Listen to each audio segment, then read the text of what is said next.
Ponytails podcast. Here we go.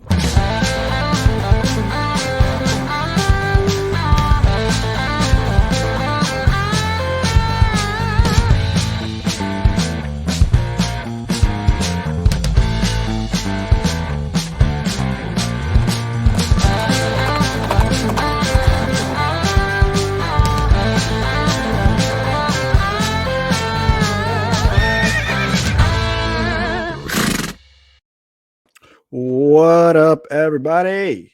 Andre Scamboy here, and I am the host of the Ponytails podcast. Super excited to be with you guys. Welcome to the show. If this is your first episode and you have no idea what the hell Ponytails means, what is this about? I don't know if you're just discovering us for the first time. Welcome. This is a show where I interview people who sold books door to door for 80 hours a week during their college internship.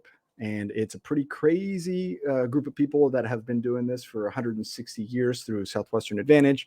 Of course, this is where we tell the uncensored and inspirational and wild and fun and crazy stories that you may not have heard of from people who you might have known. So our guest today is Amberlee Kesser. I'm excited I'll bring her up here in just a sec. But before that, I need to do some announcements. So make sure you guys don't go anywhere. A couple of things about what's happening.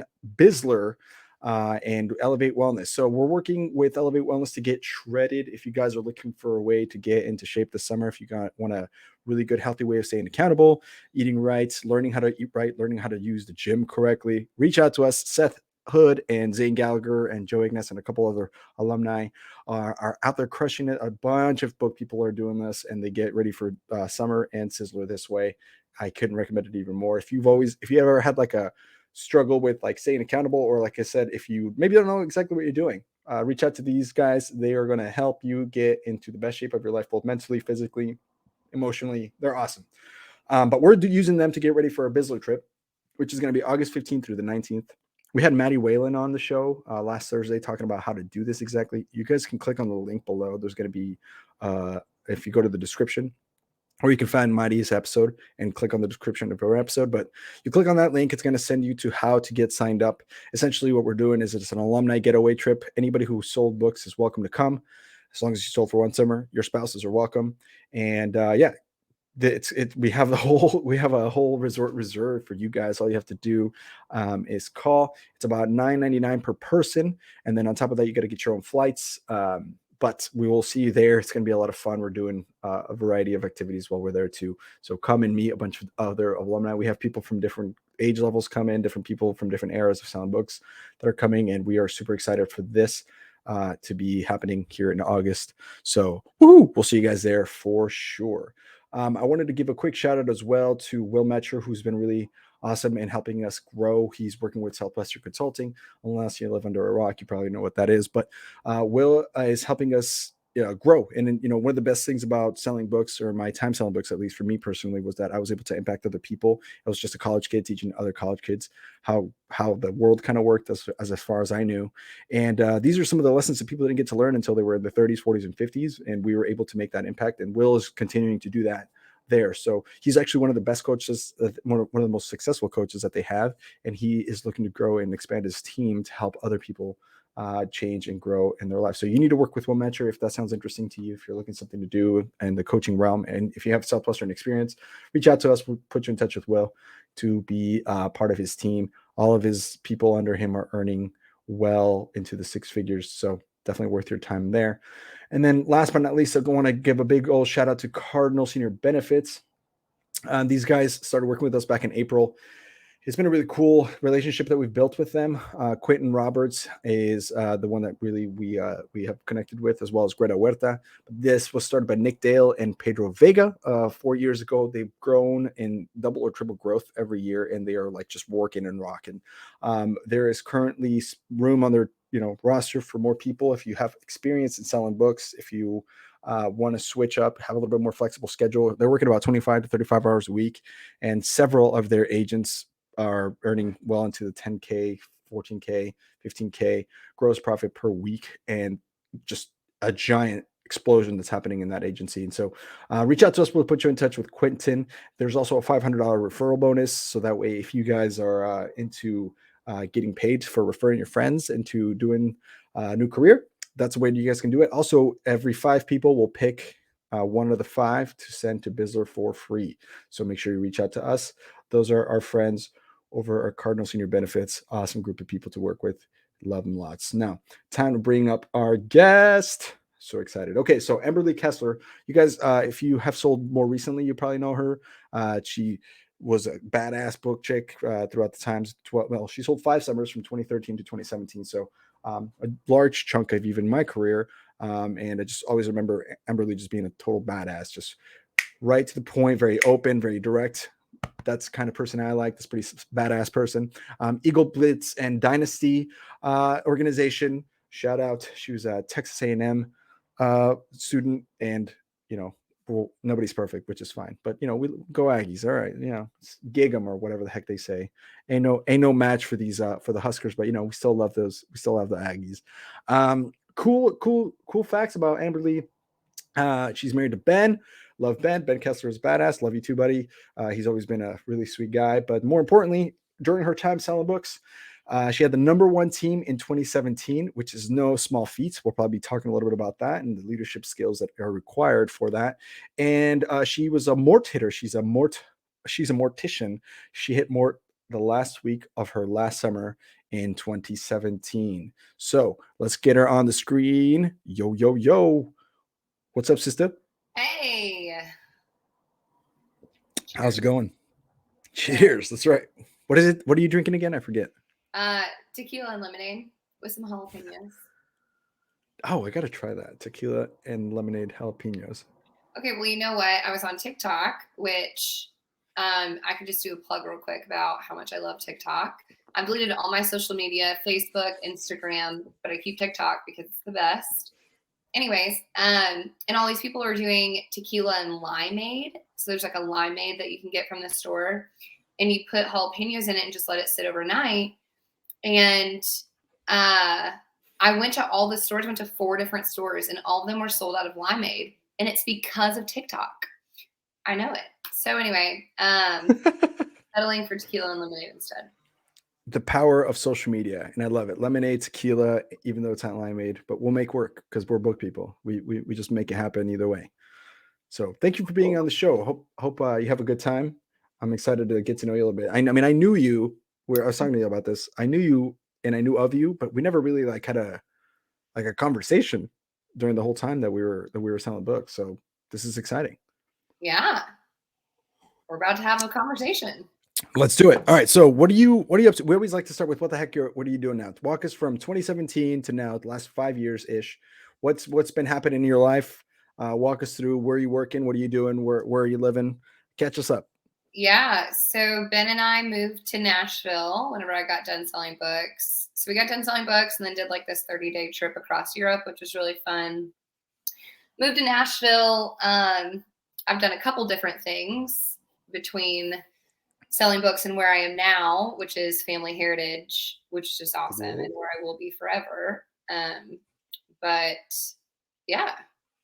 That's so cool. How did you get into Family Heritage? Like what was that journey? So I first did this like little worked with this very sketchy startup. Because I was like, I want to get out of the Southwestern bubble. Like, I don't want any Southwestern. I don't want to work for a family companies. Like, I want to get out of Southwestern. But I ended up working with an alumni, Kevin Johnson, who, God love him, love Kevin. But it was just this super sketchy, like, credit repair company. And I did, like, consulting for them. So, like, helped write their sales scripts and all this stuff. It was short-lived. And then I worked for consulting for a quick minute, which was just a horrible decision. I'm just kidding. No, I'm just kidding. It was an okay decision. I was the youngest coach they've ever hired. I was 24 years old. And I just wasn't mature enough for it yet. Like, I'm coaching people who are, 20, 30, 50 years older than I am in mortgage and real estate and insurance. And I coach all these people in all these different industries.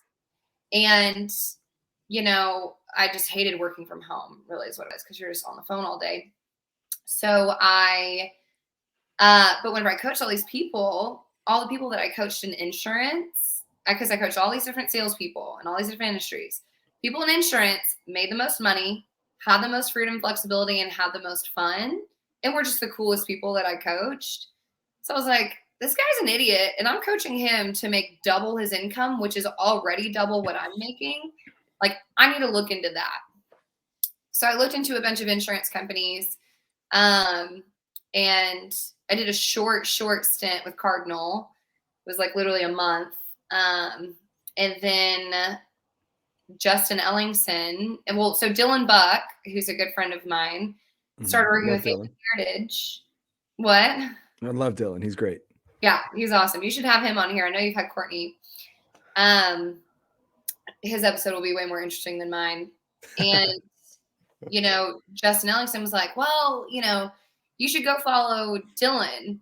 I was like, okay, sure. You can fly me out to Salt Lake to go hang out with one of my best friends, Courtney. And I'll take that free trip. And I went to go follow him and was like, this was right when COVID was shutting things down. And so we go B2B. We approach businesses. And so we're walking to these businesses in Salt Lake. And everyone's like, what, can I help you? Like, are you like, what's going on? Like, you need something majorly important? Like, are you okay? Because we're out approaching businesses in the middle of this pandemic. And I saw it and was like, this sucks. Like, I don't want to do this. This is horrible. But then Justin, being the great recruiter he is, was basically like, you love the product. Like, it's a cool thing. Like, do you think your family and friends should see a product like this? And I'm like, you know what? For the first time in my life, this is actually a product that I think I would want my family and friends to see and be protected on, So I was like, sure, I'll do some Zoom calls while I'm at home for COVID, but I'm not working here. Like, I'm not doing this. I'm not doing what Dillon did. So yeah, I followed Dillon for a couple hours. Whenever I went to go follow him, then Courtney, I just like hiked and hung out the rest of the time. Anyway, long story short, when things opened back up, Justin was like, okay, go follow Dillon again. And I did, and was like, nope, still don't want to do this. Like, I just did not want a cold call. I was like, I don't want a cold call. I cold called for 5 years of my life to not have to cold call anymore. And I ended up following Dillon again. I was like, no, I don't want to do this. And Justin's like, Amberlee, just go work in the field. Just give me just go get 6 demos a day. If you get 6 demos a day for 5 days in a row, and at the end of it, if you don't want to do this, I'll leave you alone. Anyway, long story short, I was like uber successful very, very quickly. I was like, oh shit. Okay, this is totally different. Going to businesses is just so wildly different than visiting people in their homes. Like, I worked with Cardinal for a little bit, and I'm talking to like old people and like cat piss trailers, like smelling like smoke every day, just like coming home, just like reeking in cigarette smoke. I'm like, and then going to businesses, I'm like, oh, this is like, I feel like an adult. Nothing against Cardinal. Oh my God. Sorry. They're your sponsor. Shouldn't say that, right? Look, when people join us as a sponsorship team, they know that we're going to have people who are maybe either competitors or a different company. You're entitled to your. Not a competitor. We do totally different things. Yeah, different product even. But I'm just saying, like, the point is they understand the nature of our brand, which is to be uncensored and speak your mind. So go for it. You're fine. Don't worry about it. Just different strokes for different folks, right? That's right. But some people are still selling books. Yeah, whenever I sold books, like, I only wanted to be in big brick, and there were other people who just like really liked country. Like, I really liked being in nice houses and talking to rich people. And so that's more so why Family Heritage more of a fit is I'm talking to business owners and then their employees, but it was just more my speed anyway. So I was like, okay, this isn't that bad. And especially now that I'm more in like, I have my businesses that I work with and I have my network and I'm in more of a referral market. Anyway, I don't even know how we got here, but no, it's all good. But I got a question for you. So what do you think are the biggest differences between like, let's say door-to-door to families and like business to business? Because I feel like business is a whole different avenue that maybe Southwestern maybe kind of prepared you for, but also maybe not so much. Like, what are the biggest things you've noticed that are different or similar, and compare the two? Damn, that's a good question. You are going to keep me here for 2 hours, aren't you? I don't know. We'll see what happens. Okay. I'm going to take that as a compliment. Yeah, I'm gonna no, say that's thank you what for I'm that. saying. That was a good question. Biggest differences I would say is because I was really scared whenever I talked to Justin at first, because people do family heritage door to door. Like that's what they did for a long time. Yeah. And I was like, Justin, if I come on and work with you, like I probably want to go door to door. That's what I'm comfortable with. And he was like, absolutely not. Like you are not allowed. Like my organization only does businesses. Like you cannot go to doors. Like you will learn B2B and you'll be fine. I was like, okay, just so scared. Back to first And summer vibes. You're like, yeah, seriously, just being new at something. There's so many skills that are directly transferable, which is just like approaching and just being a human versus a salesperson. Like literally, whenever I walk into a business, I'm like, "Hey, what's up? How are you guys?" Instead of, "Hi, I'm Amberlee with Family Heritage." Blah blah blah. So all in all, whether it's doors or businesses, the best salespeople are the best at being themselves. So I think that was a skill that Southwestern really gave me, was just learning to be myself in a sales situation. So I think that's transferred to businesses. But I guess the biggest difference, or the biggest, I guess, perk in my eyes, right, in going to businesses is I'm calling on business owners and HR managers. So all I have to do is get the green light from the business owner and build a relationship with him. And that opens the door to 15 people, 15 employees of closing opportunities, versus when you're going to a house, it's like, I have this one sales opportunity. Then I go to the next house, I have that one sales opportunity. Then I go to the next house, I have that one sales opportunity. Like every business that I approach, my time is just better spent because there's a bigger return on my investment of time per approach. yeah, that makes sense. Your question, but Yeah, I mean, I think so. I'll keep digging though. So is the approach? I mean, do you find it that? I guess I'm trying to find how to compare it. So, is it like talking to the mom and then you have to wait for the dad, or talking to the dad and then wait for the mom? Do you run into like the decision maker? Is it maybe not the manager? Maybe it's somebody else. And like, how do you like overcome that? yeah, so our bread and butter is more like small to medium sized businesses. So people with anywhere from like 5 to 30 employees. So most of the time, and we have a CRM where it has the business owner's name and how many employees they have and all this stuff before I go to the business. So you just walk in like you in the place, like, hey, is Tom in? Like, did I catch Tom? Like, oh yeah, he's back there. Perfect. And then I just walk myself back there and go sit down with Tom and show Tom what I'm doing. And the cool thing about what we do versus like, an Aflac or, our big competitors, Aflac's our number one competitor, is we don't do any payroll deductions. It's no cost to the business. So I show the business owner what we do. And I'm like, literally, you just got to give me the green light to catch up with your guys one-on-one. There's literally nothing you have to do. No paperwork, no cost to the business, anything like that. Most business owners are like, hell yeah, that's awesome. Go do your thing, Wow. So And then do you taking the work off of their plate versus putting it on. Now, there are some times, to go back to your question, where, there's a partner in the business they want to run it by, or, there's someone who handles like front of house, which they handle their like benefits and HR stuff that I need to come back and catch. But once you're on the good side of the business owner, whoever else you need to talk to after that is pretty much a done it's all deal. set. Do you find it that it's pretty their employees are pretty receptive to what you're doing then, or do you still find resistance from them, and like how that works? Does that make sense? Like, I guess because they're still who's fronting the bill for the premiums? I guess, is it the owner or is it each individual employee? It's different. Different businesses do it differently. So I'd say most businesses I work with, it's all employee funded, but the trust is already there because they know that Tom, their owner, let you come in and share this with them. I'm like, yo, the reason Tom wanted me to show this to you guys is XYZ. But also I'd say the other portion of businesses I work with are like, well, I'll contribute $50 towards whatever they want per month. Or like we work with like I work with a construction company that has like 20 guys who's just like, I will buy an accident policy for everybody, on the elite level. And then whatever else they want, they can pay for. Makes sense. Well, and actually, this is a good way to interject this, because people who are listening, maybe they don't know what family heritage is and what they sell. Do you want to like enlighten us on that? I mean, I know, because I mean, I'm a customer actually, but Ooh, who's your agent? Dillon. Dillon. Yeah. Okay. Yeah. Great. That's good.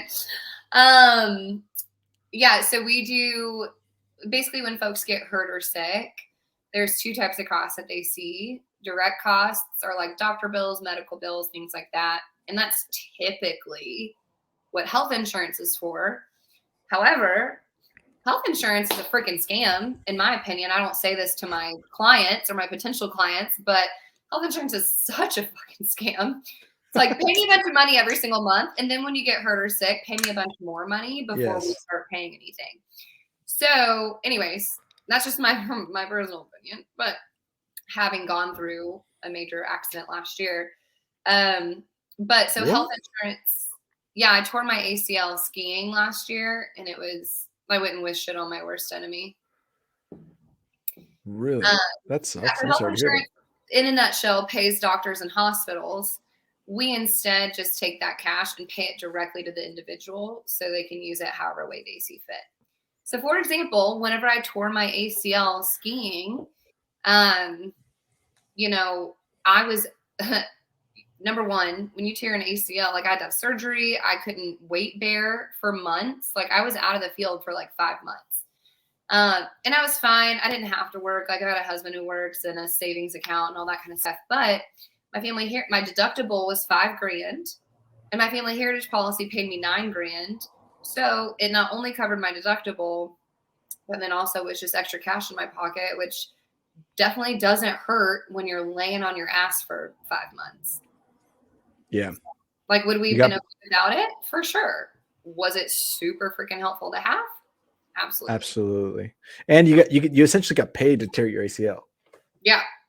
In a way, because you paid some a little bit for the premiums, but you know, if you want to finagle the words. And ironically, because I've been a family heritage customer since like 2015, like Josh Stracco sold me an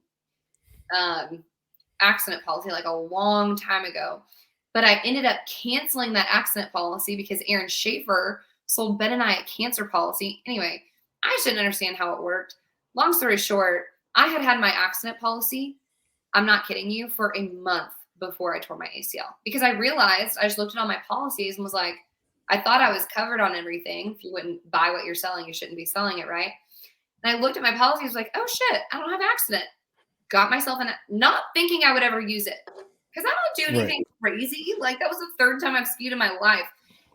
But I was like, it's just a savings account if I don't use it, like whatever, because we also give you your money back if you don't use it.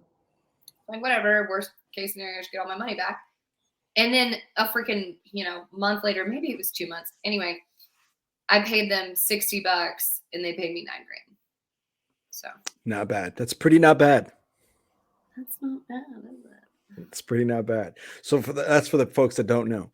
And on the sales side of it, you're going to business.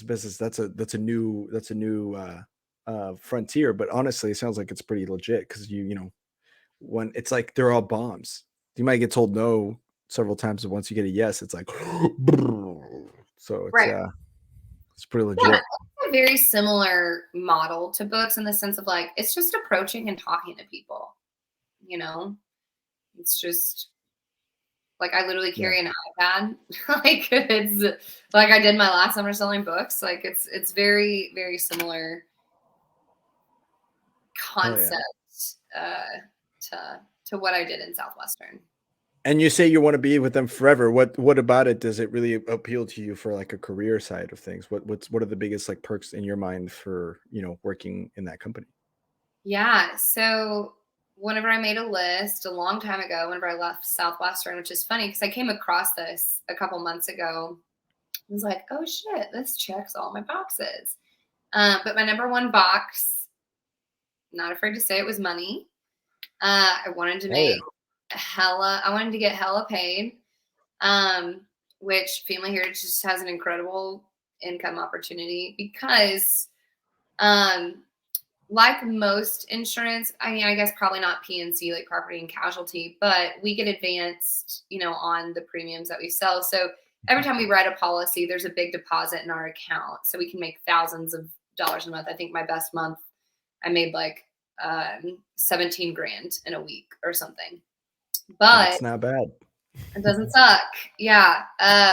But we also get that residual income. So I'm 2 years in now, and I won't say what my residuals are, but like I could do nothing this month and still have plenty of money to pay my bills. Now, granted, I'm not doing anything. I work today, right? But which leads me to the second thing that I really like and why I'll be here forever is earned flexibility. You know, is just being able, like, I never have to say, so my mission in life is I want to give freely and I want to travel freely.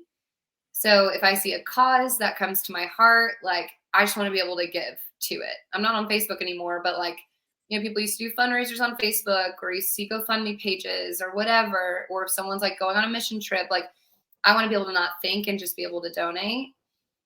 And then I never want to have to say no to a trip. So like whether my girlfriend calls me and says, let's go to California this weekend, or, you know, whatever, I never have to say no to a trip either, which is a curse and a blessing because it's BIZZLER. That's my birthday. Actually, my birthday is August 18th. I'll see you there. We'll throw you a party. We'll throw you a party if you come. No, when you come, we'll throw you a party. Will you throw me a birthday party? Yeah. Will it be my birthday party? Well, 100%. If it means you and Ben will be there, I'll throw you a party. Well, Ben can't go because bring your mom. Yeah, my mom's dead. We talked about this. I didn't know that. I'm so sorry. I told you my mom died my third summer on the book field. When did you say this to me? I didn't hear about this. First of all, I am so sorry. Also, if I knew that, I probably would have still said that. But I don't know. Because she's always with you. Well, we can talk about that. Come here, baby. Is that your dog? Yeah. Oh, you got him? What's he doing? I didn't know your mom had passed away. Okay, I guess it's just a bit just got home. But anyway, yeah, no, my mom's dead. Going back to more on that later. That's a story for another time. More on that later. Anyway, so I can travel freely, right? I never have to say no to a trip. I don't have to ask someone to take a day off. Like I have complete freedom in my schedule.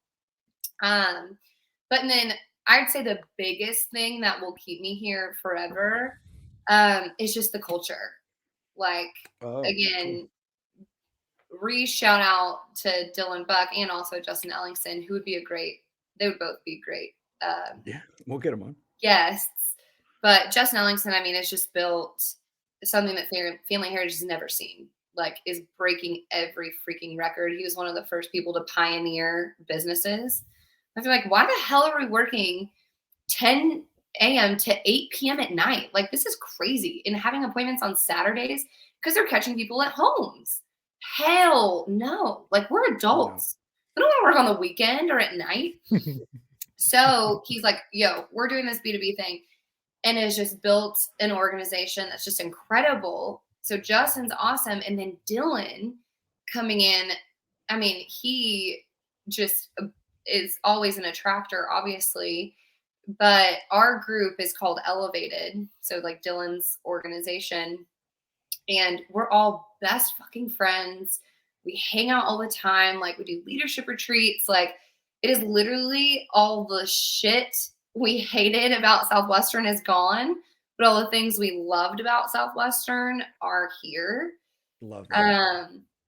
And yeah, just the people, the culture. It's just, yeah, all the good shit, like growth and, you know, but like people who push you to be better, but then also people who just like cut up and have fun and work hard, play hard, you know, all that good stuff. You gotta love it. How do you? That's why I'll be there forever. Or that's the last thing I'll ever do for money. Whenever I retire at 35 years old, I'm gonna open a doggy daycare and just read books and play with dogs all day. Read my book, but yes, yeah, sure. I'll send you a copy. I'll send you a signed copy. So you wrote a book? Yeah, this is my book. What's your book about? Well, my family was gonna get murdered, so we had to move from Columbia to Nebraska. You probably know the story from Danny. I don't know if Danny's ever told you that. Oh, you didn't know this? No. Well, now I owed you one for mom. You owe me one for this. That's all right. Okay. Yeah, no, that's crazy. They were going to See, get murdered. Yeah, we're getting to know each other here. Look at that. My dad had a business that made construction materials, and an army base got attacked by the terrorists in Colombia, which were kind of like the ISIS at the time. And then, gun to his head, explosions, people dying. We witnessed it all. And so we were like, we should probably get the fuck out of Colombia. So we threw at darts, and we ended up in Nebraska because my dad's really good at darts. I'm just kidding. That's not how it happened. We just, I was going to say, that's the only way someone would end up in Nebraska. So it makes sense, right? It makes more sense than just someone would rationally think to go there. But no, really, it was because we had like distant family in Miami who I just hung out with like 3 weeks ago because I went to Miami for the Formula One race, and I saw my cousin there. He's like my fifth cousin. And anyway, they were like, we had an uncle that once went to University of Nebraska in Kearney, which is like bumfuck nowhere, right? And we're like, there's probably nobody, no drug cartels and or FARC members in Nebraska, so it's probably a good place to just hide out because there's nothing going on there. And in Miami in the 90s, late 90s and early 2000s, there was a lot of Colombians, still are. So we were like, we should probably not go there. And so that's how we ended up there. And yeah, so that's the whole story is about that. And so yeah, we moved here and obviously became citizens, and that's what it's called, the cost of citizenship. Find it on Amazon, everybody. I will read it. Yeah, I'll send you a copy. So like, is it 100% true story, more so memoir? Is it more like historical fiction? Like, do you add anything in there? It's somewhere in the middle. So it's yes and no. Everything that I'm like a horror for historical fiction. Yeah. So there are some liberties I took to kind of retell some of the events. They happen, but not. For example, one of them is like the first chapter. It opens with me walking down Bogota, the streets of Bogota, after my first time back since it's gone, with my fiance, which I was never engaged, but because of the literally like the way that the story goes, it makes sense to say that I was there with my future wife because that's just the way the story. My writing coach was like, that would make more sense than just like some girlfriend.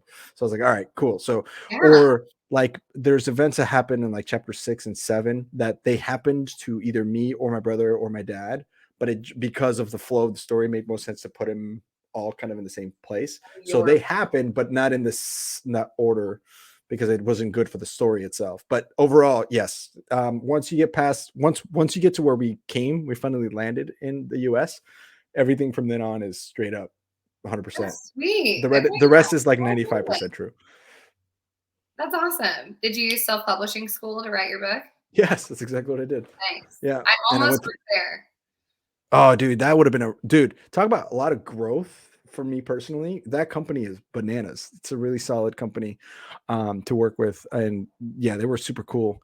And awesome. They really helped me out the whole way. But the crazy part about this is, I mean, I sold books and stuff. This is the hardest thing I've ever done. It was, I believe it, because to remember, I mean, I've mentioned this in a couple other episodes, but I interviewed, there's a chapter in here where it's just my dad's perspective. So now most of the book is my perspective, but the one chapter is from my dad's story. Man, I have a 50-minute recording of my dad telling his side once he arrived here with no money, no friends, no family, no culture, no language, nothing. And him having 4 months to get ready for us to come with Danny and my mom, and like that 4-month story, dude, like to like listen to him talk. I mean, he cried, and it was like it was rough. So writing it there was moments where I couldn't keep writing. Like I was like on a flow, and I was writing it, and then I would get to a certain spot and just had to stop and like breathe because I was like just sobbing and just like really lethargic, just letting go of some of that. And and I don't promote this much on this show. I haven't really promoted this book much on the air. I talk about it in a couple episodes here and there. But yeah, it was when people write something, like when they write a book, and that's their heart saying, look, this is important to me. And you have to dig deeper than a 5-paragraph essay. And so, it was rough. It was rough. But when it came out, it came out March 7th of 2021 or 2020. which was 21. It commemorated the 21-year anniversary of my dad arriving in the U.S. It was right on the date that he came out, and he was the one that clicked publish when I published it on Amazon, and he was with me, and it was like I love you, like really emotional. Yeah. It's And I'm crazy. sure he's read it and is just, Yeah. so proud. Oh my gosh. So Yeah, he loved it. So yeah, that's my book. I'll send it to you so you can read it while you have your doggy daycare and you're retired at 35. Perfect. Yes. It all works out. Cheers to you, my lady, or you know what I mean. Okay, so family heritage, shit's going well. How fun. So exciting. Let's wind the clocks back. We're gonna do a quick shout out to some friends of ours here at the podcast, and then we'll get into how you got recruited in the Southwestern tale of it. Is that cool? Cool. That way we can save with that 2 hour to that 2 hour schedule. Perfect. First of all, big shout out to our friends over at Southwestern Real Estate. Pat Roach is one of our biggest fans. He's listened to every single episode all the way through.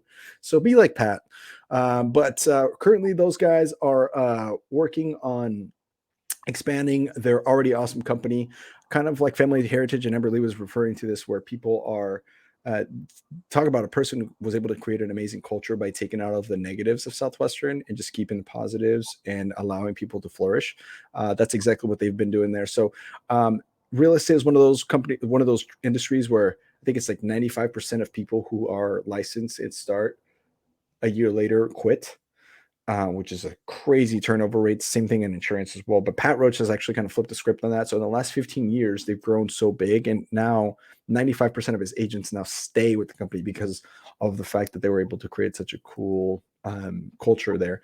And a lot of his agents, if not most, have been making six figures. And, because real estate is such a cool industry to be in, it's too good of an industry to mess up. And his team are crushing it. They are 99% drama free. I always make sure we say this because I think it's the funniest line any of our sponsors have, is 99% drama free. So if you guys want to become experts in real estate, if you always had kind of like a passion for it and you want that flexible schedule as well, reach out to us. We will get you in touch with Pat. You can get an automatic interview by going through us and having some summer experience with Southwestern Advantage. You guys can get in touch with them. Speaking of what my connections to self-publishing school, instead of that, Dillon Barr was actually the person that talked to me about it, and he is now currently working with Thought Leader, and I wanted to shout out to him. Thought Leader is a really cool company, similar but much better in my opinion, where what they are up to currently is they help people land TEDx talks. So if you've ever wanted to do a TEDx talk, that is how you want to get it started with them. Here, I got you, girl. So the way that it works is they've had 400 people land TEDx talks. And the best part about it is that if you guys want to get involved with them, they are currently looking and working exclusively with Southwestern alumni who are interested in making anywhere between $30,000 to $250,000, or $50,000 to $250,000 a year. They have two roles that are available right now. The first role is an SDR role.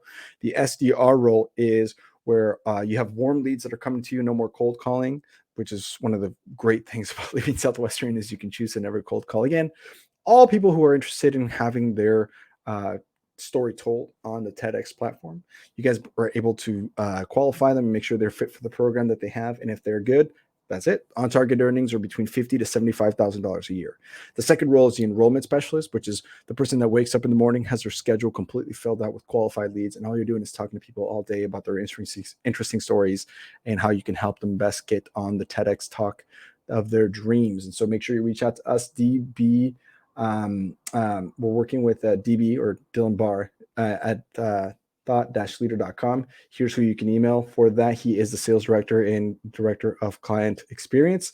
And he is a phenomenal human being. I love Dillon. Love you lots, buddy. Thank you for coming to my TED Talk. And last but not least, one more time, we're going to give a shout out to Cardinal. Big shout out to Greta Huerta, who was the person that got us connected with them in the first place. And honestly, they have been such a fun partnership with us. Of course, Amberlee was on with them, and again, different strokes for different folks.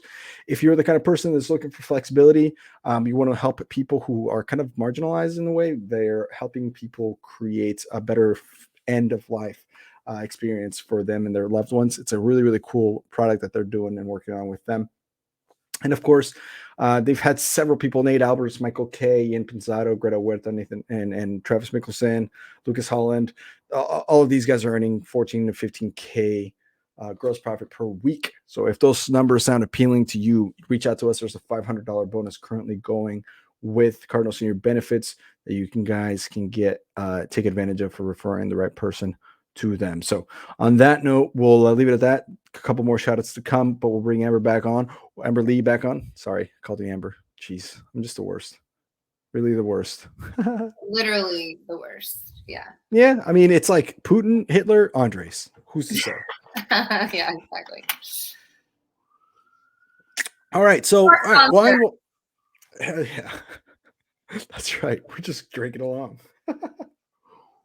Yeah. Hey, babe. Can you make me another tequila and lemonade, please? Turn it up. Can Ben come say hi? Ben, come say hello. Of course. Dude, we can do whatever we want. This is our show. What's up, dude?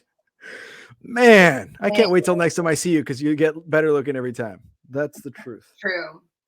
Wow, babe, he didn't say that about me. Yeah, you're too kind. And dude, what hat you got there? It's ponytails. Oh, that's cool. Which, by the way, when this airs this Thursday, so if you're listening on and this is at least Thursday or past, our store is launched. So if you guys want to get some merch, you're more than welcome to. We have baby suits, we have adult suits, we have hoodies, we have hats, mugs. Dude, you let me know. We have a shirt coming out. It says Units, YOUNITS, because you are your units. I love it. It's great to see you, man. Hey, good to see you, brother. You're awesome. Gosh, you're such a lucky wife. Yeah, it's true. I'm not gay, but I'd marry Ben for sure. That's not the first time I've heard that. I mean, I'm sure Dillon has told you that before. Actually? Yeah, because I'm not gay, but I would also marry Dillon. Yeah. I've also heard that from other men. Fair enough. I mean, the man is beautiful. We have to have him on the show. And his voice is just like buttery. It's just so buttery. Yeah. It's low. I'll plug the L. No, I'm just kidding. He's got a podcast too. And I listen to yeah, feel free. Do it. Oh, no. Well, it's just for family heritage people. I mean, there's also really good life stuff on there, whether it's like attitude or belief system or, how to whatever, like push past obstacles, but it's mostly for family heritage. But it's on Spotify. It's called the Elevators Podcast. So if anyone's interested, right, in what we do, I'm just kidding. Yeah, do it. This is good. Go to the Elevators Podcast and get a real deep dive on what it looks like to be at Family Heritage. Elevator Podcast? The Elevators Podcast. On Spotify? Spotify. You guys on anything else? Let's see if I can show you the picture. Okay, here you go. Boom. Elevators Podcast. Yeah, but actually, so something that I guess I will share, like if anyone is ever curious about a career family heritage, how to be successful here is a good episode. And it's actually kind of funny because I re-listened to it the other day. I was like, holy shit, like this is so much of the book field that just transfers over. I think that's why Dillon is so successful. And I've told him this is because there's some people who leave the book field, AKA me, who left and were like, oh my God, like, ew, I want to get away from self-development. Like, I want to work less. Like, I don't want to push myself. Like that's this false American dream. But Dillon literally took what Southwestern taught him and actually implements it into everyday life and like lives and breathes, not just Southwestern, obviously, but just the principles, which the older you get, the more you realize that what you learn in Southwestern are just success principles across the board, not just Southwestern, but every single successful business owner. I mean, you'll be on podcasts or you'll be on Forbes and looking at their article of like 10 things that top CEOs do before 6 a.m. One of them is taking a cold shower, So it's like these things that we learn. Thank you, babe. No jalapenos? No, I didn't really want it. Okay. Heavy pour. We want a heavy pour. I've got some jalapenos in here on my last one. I'll transfer them over. But yeah, so Dillon has just like literally taken what we learned in Southwestern and just like lived and breathed it into his life. And it's just cool to see what someone's capable of when they do that. Yeah, it's amazing though. He's. I mean, but here's the thing: if you know Dillon, in fact, if you know Courtney, if you know either, I mean, it makes sense, right? The success that they've had, because if you spend, and again, go listen to Courtney's episode. I think it was like 60 something. It was back in October, but if you spend any sort of time with them, you're like, oh, that makes sense why you're successful. It's not that they are super like sharp because they are. It's not because they're super attractive because they are. It's not because they're super like whatever. No, it has to do with the fact that they understand what they need to do and they fucking go do it because nobody else is willing to go do that. That's really it. It just happens that all the other stuff comes into play, but that has nothing to do with it. It's their work ethic, their heart, their intentions, their ability to discipline themselves in their mind to just do what they don't want to do, even though that's what that's it really is like what they are so good at, both of them. It's actually amazing. It's sickening. There's a reason they're married. Yeah. And have built something, again, just the most incredible business. I'm very, very, very grateful to be a part of. Yeah, they're awesome. Love you guys both. Shout out to Courtney. Hope you're doing well. And Dillon, look forward to having you sometime on the show. Welcome anytime. We've actually talked, we tried scheduling conflicts all the time, but now that we're doing the whole thing where we kind of pre-record and just publish the unedited version, I think we're going to be able to get them on now. So yeah, Nick talked to me at Marathon John's wedding and was like, we've been trying to get you on the podcast. Like, what's up? I'm like, oh yeah, I don't know. Sorry, I'm bad checking my phone or whatever. And then he was like, perfect. When can you do an episode? And I was like, I don't know, like whenever. And he was like, perfect. Whipped out his calendar, sent the calendar invite, like just closed me hard. Was like, all right, cool. This is the date. We're doing it. Yeah, and cool. Here we go. We've grown. We have a team of 6 people now. It's like That's awesome. It's happening. Yeah, we're working. So, all right, enough about us. So let's talk about you for a second. So back on the Southwestern train. Wind the clocks back 2013. You're at Texas A&M. What the hell's going on? And who talked to you about this crazy Coltish internship? The Colt. How did you get into this damn thing? Amber Bragg, now Thomas. Love her. Colt. Yeah, she's great. She was on the show too with her husband. Yeah, she told me. She texted me and was like, I told them that you should do it. I was like, okay, my episode's already planned.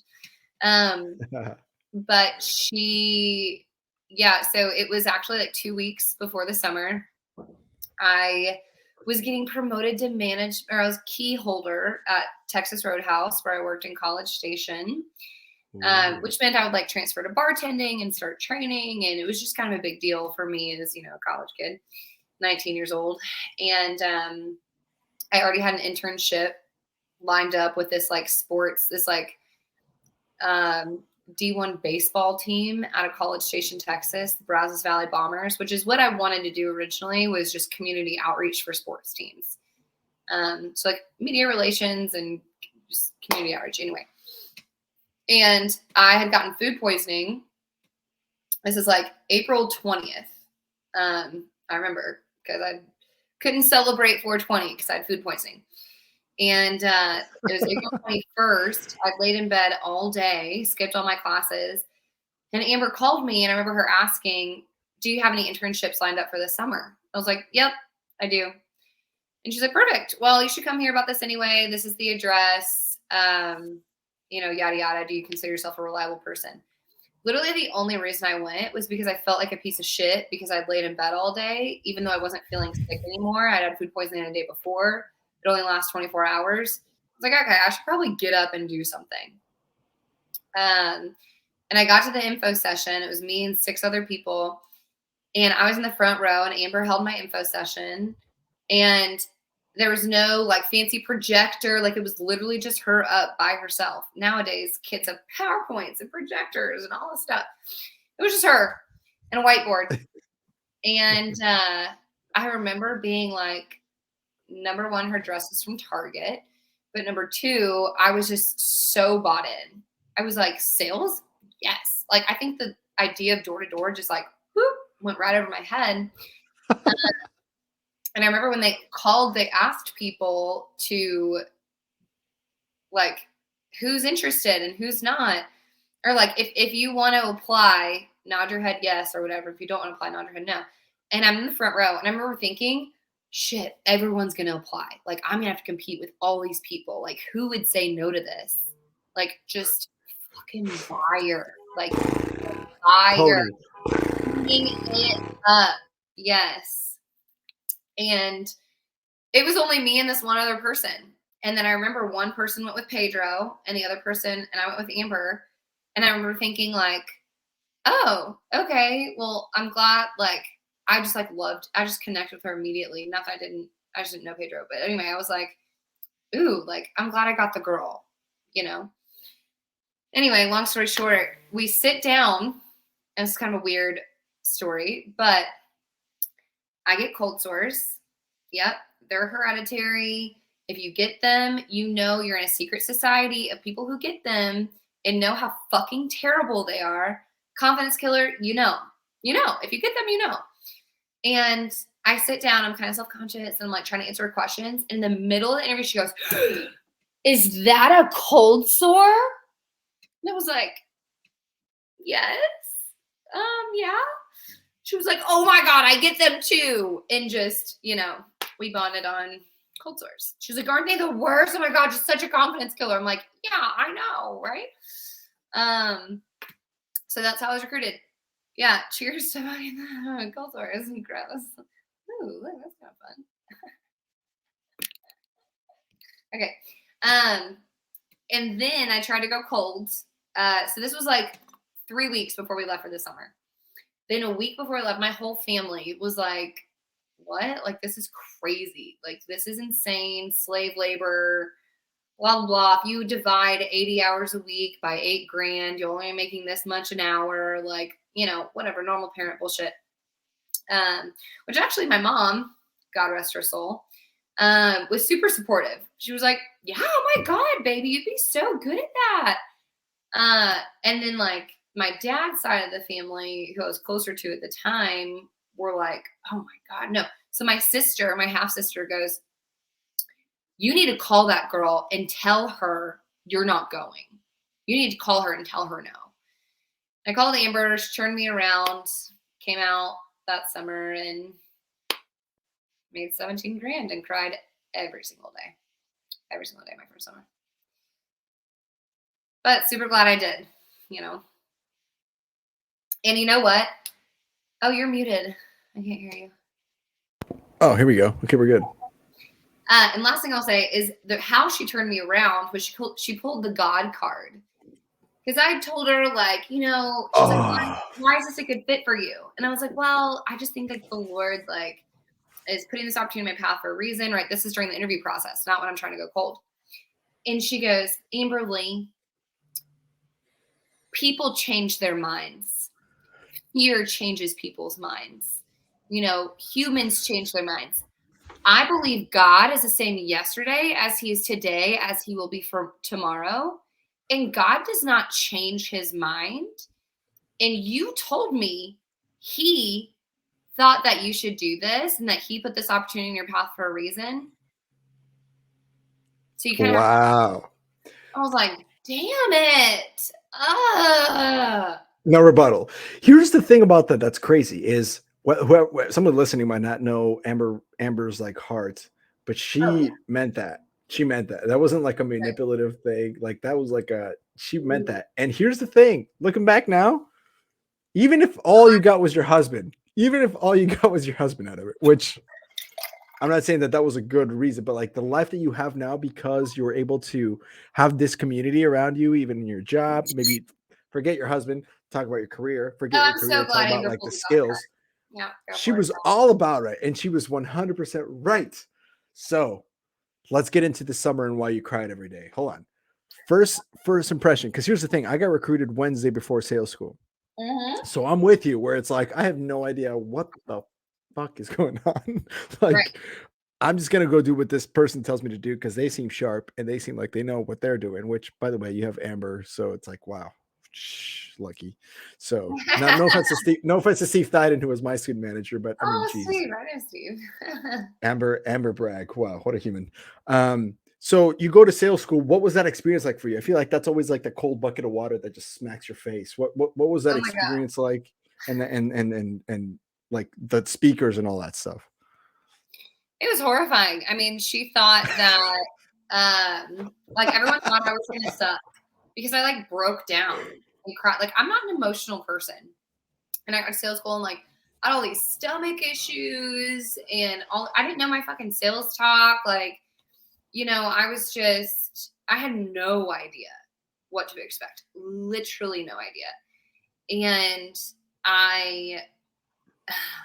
yeah, everyone thought I was going to be terrible. So she put me in this super shitty HQ with this like really bad student manager and this like awful first year girl. Because now I know they're referred to as blast off HQs, which means this whole HQ is going to quit. So we might as well just put them together and let them blast off. I was in. Yeah. Oh no. And Amber will tell you if she was sitting here, she'd be like, no, I just knew you could handle being with this person and this person. I'm like, whatever, bitch. I was an OL for 3 years. Like, I know what a blast off HQ is. That's exactly what I was in. And the number one girl, right, that she put in her HQ, because that's what you do as an OL. You put your top person with you, quit after a week. So fuck her. Exactly. Yeah. You're great. To you. Brooke was her name. That Brooke. Fuck Brooke. You're awesome. God also rest her soul. Yeah, because we know that if you ever leave the book field, you're no longer with us. Exactly. No, just kidding. Yeah, I mean, it's kind of crazy, like, because Ben deals with people, though, because I used to have this very toxic Southwestern mentality of, like, oh, well, if you didn't do well selling books or, like, if you only sold one summer, like, you're a loser or whatever. You're never going to be successful because that's what Southwestern wants to preach some of the times, I guess. Sorry. Well, they say they don't, but they do. But they do.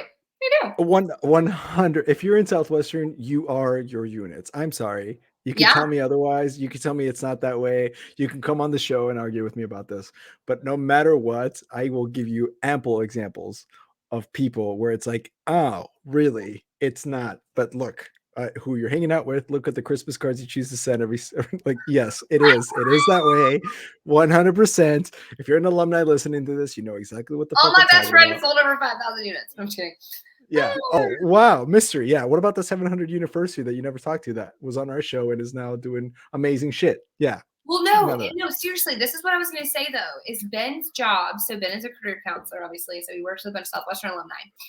And he totally changed my mind because he would come home and tell stories all the time about, I talked to this one summer guy who sold 700 units, who's now the CEO of XYZ, or this kid who sold 2 summers and only sold 1,000 units every summer, but is like crushing it in tech sales. Like what you did in the book field, like, sure, if you were successful in the book field, those skills are most likely going to transfer. But if you weren't successful selling books, that's not a death sentence to your success for the rest of your life. And that's something that I did not understand until leaving Southwestern. I'm like, oh, wait. Like, this is a real thing. Because there's also people who sell a fuck ton of books and then they suck as humans and rely 100% outside of selling books. I mean, shit. Here's the example I always give because I always got to give him love. There was a guy named Griffin Mims who has been on our show, I think episode 54 or something. And one summer, Vermont, 700 units, like really, right? Yeah. The dude just got back. He was on our show talking about how he was going to do this, but this week, like I think last Thursday, he just got back from the top of Mount Makalu, which is the 5th tallest mountain in the world, and he is going to be climbing Everest next year. He works with a company called Alpenglow Expeditions, and if you are out there listening, you're like, how do I climb Mount Everest? What you would do is you would call one of 3 major companies in the world, and they get you prepped. The one that he works with, is the one that is the number one. So ideally, if you have the $80,000 to do this, you would call Griffin Mims, and you would say, hey, take me to the top of Mount. Yeah, that's what it costs. Like, take me to the top of Mount Everest. And then they have to train you, prep you. They take you to Ecuador to acclimate because it's like similar weather. And then you got to do the thing. You could follow along the stories, Alpenglow Expeditions. It's insane. But that guy was on our show who climbs fucking mountains. And I was like, how did this? He goes, dude, everything. I learned about goal setting. I learned about one day at a time, crystallizing your goals, schedules, your lifeline. He was like, starts talking about how this job, one summer, 700 units, allowed him to excel so much that he's freaking taking photography, and his pictures are amazing, by the way, of like these amazing world-class climbers, and himself, who is a world-class climber, climbing freaking like the tallest mountains in the world for the first time ever. Like one guy, 700 units. Incredible. Yeah, I believe it. I believe it. Incredible. Yeah. And we're over here like, oh, you only sold 700 units. Selling books. You're not doomed. Yeah, you have the rest of your life. Oh, look at Willie. Look at that baby. Oh my goodness. That's one of my babies, Willie. That's a good boy. He's a good boy. As Lee McCroskey said, there's more to life than Southwestern Airlines. Right. So that's the truth. No, but I will say, like, leaving Southwestern, I'm like, this is because, again, after the first couple of years after I left, I still, like, a lot of my friends still sold books, and like I missed it so much, and I missed the culture, and I wanted to be around it, and I would still like go to the Freddy's and stuff and all this. Anyway, leaving Southwestern, like, this is where real life starts. And sorry, like, I know I have very good friends who are DSLs, like Amy and Ryan Groomer are best friends. We just hung out with them this past weekend. I'm obsessed. Like, we're very good friends with Aisha and Danny. Yeah. But they're in a different life. Anyway, all that to say, this is my personal experience, is that life, like the book field, Southwestern is not real life. Like, that is not a sample size of your real life. So to take that and say you're going to be successful or not based on what you did in this weird container of a time just isn't accurate. Like, my life started when I left Southwestern.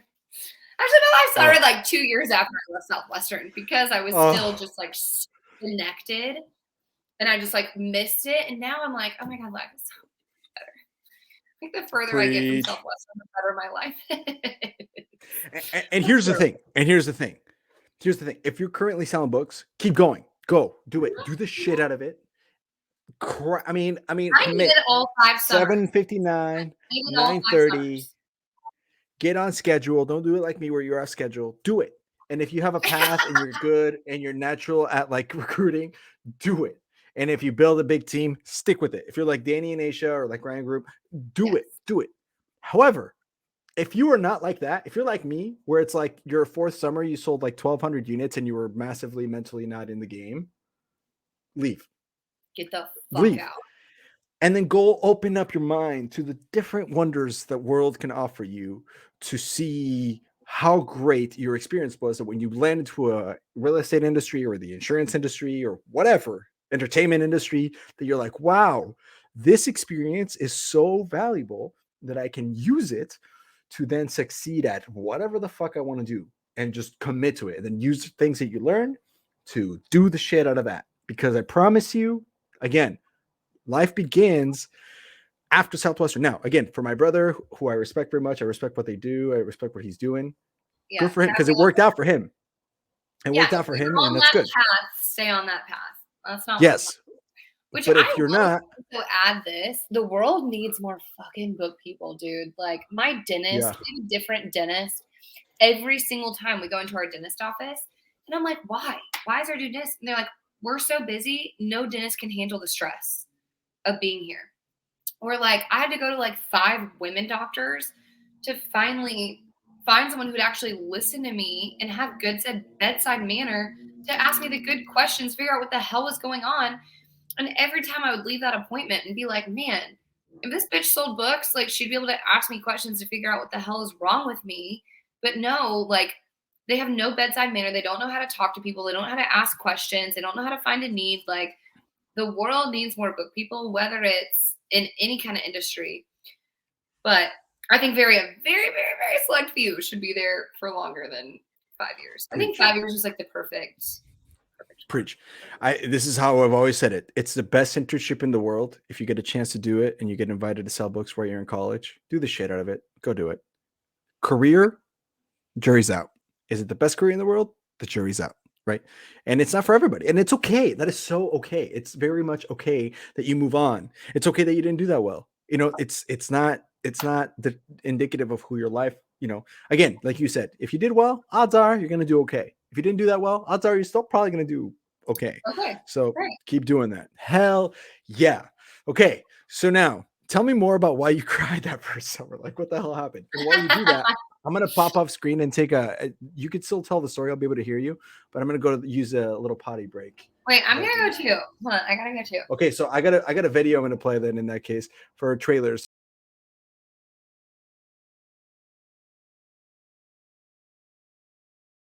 In the world, what are all these books doing here? Oh my God. As you said, there's no filters on this podcast. As I was supposed to turn freeways 80 feet in the air, I go straight out and I wake up and I was like, I'm going to die.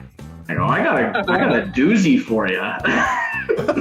And after I got off the stage, upper management said, you can never tell that story ever again. Down comes mom down the stairs and she just completely butt naked and just looks me dead in the eye. She just stands there frozen. Buckle in. No, does anybody talk about this sort of stuff on the Ponytails podcast? Yeah, so I guess for me, it's just gratitude for the opportunity that I've had to develop myself and the opportunity to help others get out of their comfort zones and become the best versions that they can be, developing some awesome friendships. People think of like, what was the craziest thing that ever happened to you on the book field? They were not happy. There's a lot of unflattering truth.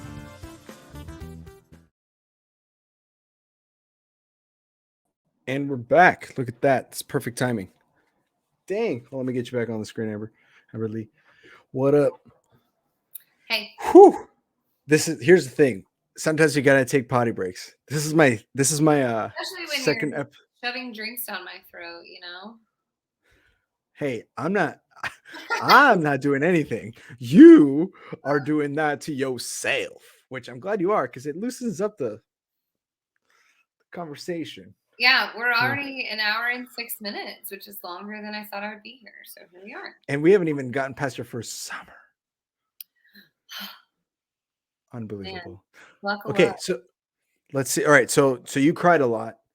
What happened? Why the fuck were you so? I don't know, honestly. I think it's because before my first summer, I hadn't cried in like 5 years.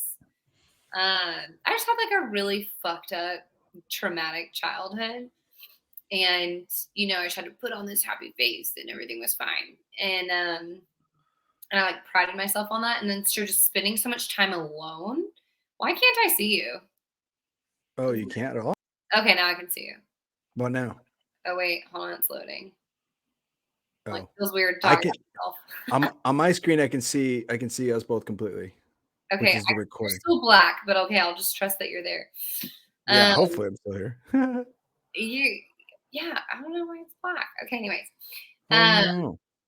I was like, oh yeah, so it was just spending so much time alone with myself, and just actually having time to process thoughts and emotions. And I also just wanted to do well so badly, and just, taking shit personally, rejection, I don't know. But I also was so intense. Like at A&M, it was like hardcore. And I mean, I think it was in most organizations, actually, until I followed Dillon on the book field, who didn't run to doors.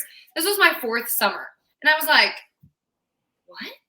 You don't run to doors? Like, we sprinted to doors. Same. We fucking, it was, you can't spend a second in your car. Like, you have to go and like, it was just so intense. And I am just like, you tell me what to do and I do it. I'm very coachable. So I would literally just run to doors and open my book. And granted, I'm 19 years old too. And look up at this family, and they'd just be giving me a weird face. And then I would just start bawling in the middle of this door demo and be like, no, I'm sorry. It's not you. It's not you. It's not you. I'm sorry. And then just turn around and run and leave, and then get in my car and run to the next door, still tears streaming down my face. It was just kind of psycho. I remember I watched this kid. I approached this family one Saturday morning, and he was just sitting on the couch eating cereal, watching The Fairly Odd Parents. I'll never forget this because I got in my car and started bawling. I was like, I just want to sit and watch cartoons, like something like so innocent and sweet that I hadn't done in so long. Was like just these little things that like I appreciated and I wanted to do. I was like, I just want to have a Saturday morning cartoons and just eat cereal and blah, blah. But anyway, so I cried every day my first summer, every other day my second summer, and then I didn't cry a single day my third summer until my mom died. Cried then. But that was also what was toxic because Southwestern was reteaching me to bury my emotions, and I was proud of the fact that I hadn't cried. Whoa, anyways. hold on. That's a whole can of worms. Hold on. Wait, can you see me now? Yeah, I can see you. Okay, hold on. Do you mind if I dig into this? I guess it's your call. How much what's the story for another time? Okay, so you talked about your childhood. Is that something we could talk about, or is that a story for another time? I'm an open book. Same. So explain to me like what do you mean? Because that I think that'll help me understand a little bit about like what later became your Southwestern career. Then we can get into some mom stuff because that sounds really intense. Yeah. I was an only child raised by a single mom who is heavily addicted to drugs and alcohol. So it was just me and her. So there's just a lot of neglect there. And, obviously the older that I get, the more work I've done and the more I realize like my mom was just doing the best she could of what she had. She also was raised by a single mom who was also addicted to drugs and alcohol. And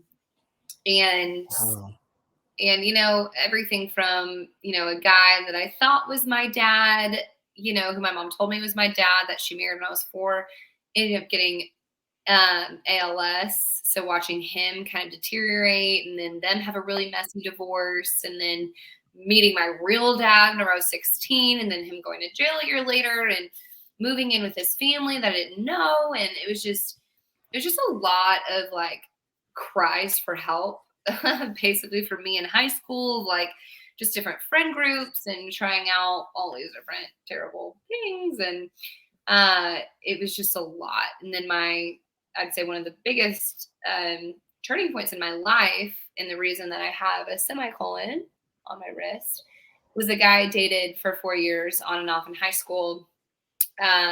We lost him to depression 2 days before I graduated high school. So he took his life. Oh. I was 16. And so just such a heavy loss like that at so young was just a lot. But Tanner was his name, and that's who really just saved my life, because when he took his, I just it kind of snapped me out of this victim coma and was like, all right, I need to make shit work for my life, because life is fleeting and time is fleeting, and I just need to figure this out. So yeah, wow, that's kind of the 2-minute version. Did that answer your question? That's.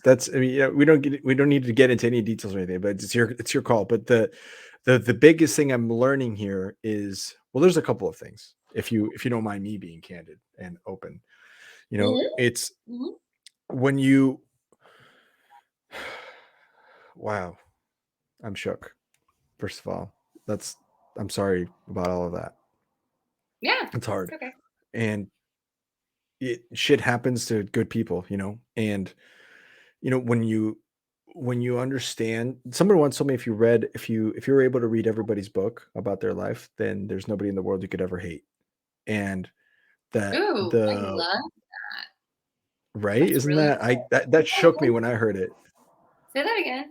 If you can read if you could read everybody's book about their life, then there's no one in the world you could ever hate. Wow, that's really good. And and so the reason I'm bringing that up is because there is so much to your story that's so inspiring, because we picked up at the beginning of this episode, we picked up, after you're this sharp, really amazing human being that has experienced all this stuff that I didn't even know, right? And now you're crushing it. You have a wonderful life with your husband and your house and your job and all this. But when you look beneath the surface of someone like this, and this is what I love about the show, is that I love the experience of being able to know someone entirely, And I gotta just say, I don't know if it means shit to you because we don't like. Again, we're just getting to know each other, but I'm so proud of you for Thanks. everything that you've accomplished and everything that you're doing, because most people take the victim mentality, and most people, I don't know if most, but a lot of people will take and say me, and it's, you know what, you're okay, you're entitled, because that shit sucks, and everybody's been through the hardest thing that they've ever been through, right? So I cannot judge them for what the hell that is. But what you have done is something where if everybody in the world was a little bit more like that, like you, then this whole world would be a better place. So I'm honored that you're even here talking to me about this, and thank you. Thank you. Yeah, for sure. Thanks for saying that. Makes me feel good. You are the shit. You are the shit. Damn. So then, okay, let's fast forward then. Summer number 3, and you're like just bottlenecking your emotions. And then mom is no longer with us. What was that like to receive that news? And I don't even know. I can't even imagine what was that like for you? It was tough. So I'm actually really grateful because I had such a turbulent relationship with my mom. And I spoke about this a little bit earlier about how before my first summer, I was closer to my dad's side of the family, which I had met whenever I was 16. My mom had kicked me out. Like, I literally met my dad, and then like a week later, my mom kicked me out, and I moved in with my stepmom and my little brother. And then my dad went back to jail. Now, to give you a little bit of context, make this story a little bit crazier, I was an affair child, which means my stepmom took in her husband's basically bastard child that she knew existed for 16 years. At 16, or no, I guess I was 15 at this time. I was a sophomore. And this woman, Lisa, took me to and from school every day. I could just go on and on, but she like basically helped me finish high school. I wouldn't have finished high school without Lisa. And Lisa and that side of the family was like, hell no, don't do this. And my mom was the only one who was like, yes, do this. So during the summer, my first summer, my mom like just showed up in all these ways she had never showed up in my life. I mean, she sent me letters and care packages and called me all the time and was just like so present, where I saw my dad's side of the family like not necessarily step up in that way. And it was, and nothing against, you know, my dad's family at all, but it was just like such a real, for the first time in my life, I like felt and understood how much my mom loved me, because she made a lot of really hard decisions. Like she had a really rough time. She had a really rough life, and she couldn't give to me. She was growing up at the same time as I was, you know? Yeah.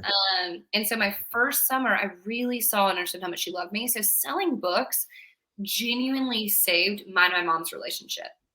Before I had sold books that summer, I hadn't talked to her in like 8 months or something. I remember I had to get that PSL signed, and I forged it, and then I just called her and was like, hey, if these people call you, because they had to do a parent call too. I was like, what? I'm like, yo, if these people call you, like, tell them I'm awesome and that you're good with me doing this. She was like, okay, great. Like, perfect. Whatever. Anyway, so selling books saved my mom's relationship. Fast forward to third summer. I was back on kind of a rocky road with my mom. To be very candid, actually going into my third summer, it was my first time as an OL. I remember sitting at like pre-sales school in College Station with my organization that I was leading for the first time. I had a huge group, and I got the call from my mom's boyfriend at the time that he thought my mom was going to kill herself, and that he'd called the cops and sent them to her house. And I'm like at this meeting, supposed to be this face of the organization, leading these kids. Literally the next day, we're driving to Nashville from Texas. And I'm like, oh my God, do I need to go home? Like, I have to stay here with these kids? Like, all these people are depending on me. Like, what do I do? Thankfully, obviously she didn't do it. But we didn't really talk for a few months after that, or the first half of the summer. In the middle of the summer, we connected again. She started sending care packages. And again, she was in a really good place. Broke up with this guy, sold her house, moved in with a friend of mine from high school's mom. Anyway, just all these weird, crazy things that worked out super well. Without going into too much detail, she went to Arizona to visit a friend, was on a hiking trip, had alcohol and other things in her system when she was on this hike, and basically died on the mountain because she got separated from people and her body just like didn't have enough nutrients. I don't know. I got the call about my mom's cause of death a week into my 4th summer. So we didn't know it. I went out for a 4th summer. It's Friday night. I'm having the worst fucking week of my life. It was the worst week ever. And then I get a call from the coroner, like, we finally have your mom's call of death. I'm getting ahead of myself here. But it was so crazy. A couple days before that, so we sell the whole summer. This is in August. My birthday is August 18th. I go to Nashville to check out my kids, hang out for my birthday. I go back to the field and start my deliveries. And I just changed my phone number. I just gotten a new phone. So this lady that my mom is with is apparently calling my old phone number, trying to tell me, hey, your mom's missing. Hey, your mom's missing. I had a new phone number. So I get on Facebook and someone had messaged me on just for like my book girl page. Someone had messaged my book girl page. Hey, your mom's missing. Call me. And it was the daughter of my mom's roommate at the time, who I was friends with in high school. I'm like, yo, what the fuck is going on? And I will never forget, like, I'm in the middle of my delivery. It's just a great day, like deliveries are fun. This is great. And like pulling over and just like my world just kind of crashing down. And I literally just Google it. I Google woman missing Phoenix, Arizona, and then like whatever mountain she was on. And the Google ads started coming up, woman found dead in blah, blah, blah. And I just kind of like blacked out. I was probably 30 minutes from my HQ. And I just started driving back to my HQ. And my host mom, and I don't know if there's a God, but if there is, he ordained me being with that host family that summer. I was so close to that host family. I knocked on her door and sold her books, and then she let us live with them. So it wasn't even like an original host family. I like moved in with them in the middle of the summer. And I walked in, I remember seeing my host mom and my host dad. They were cleaning out their fishing tank. And I opened the door and go, my mom's dead. My mom died. My mom died. My mom's dead.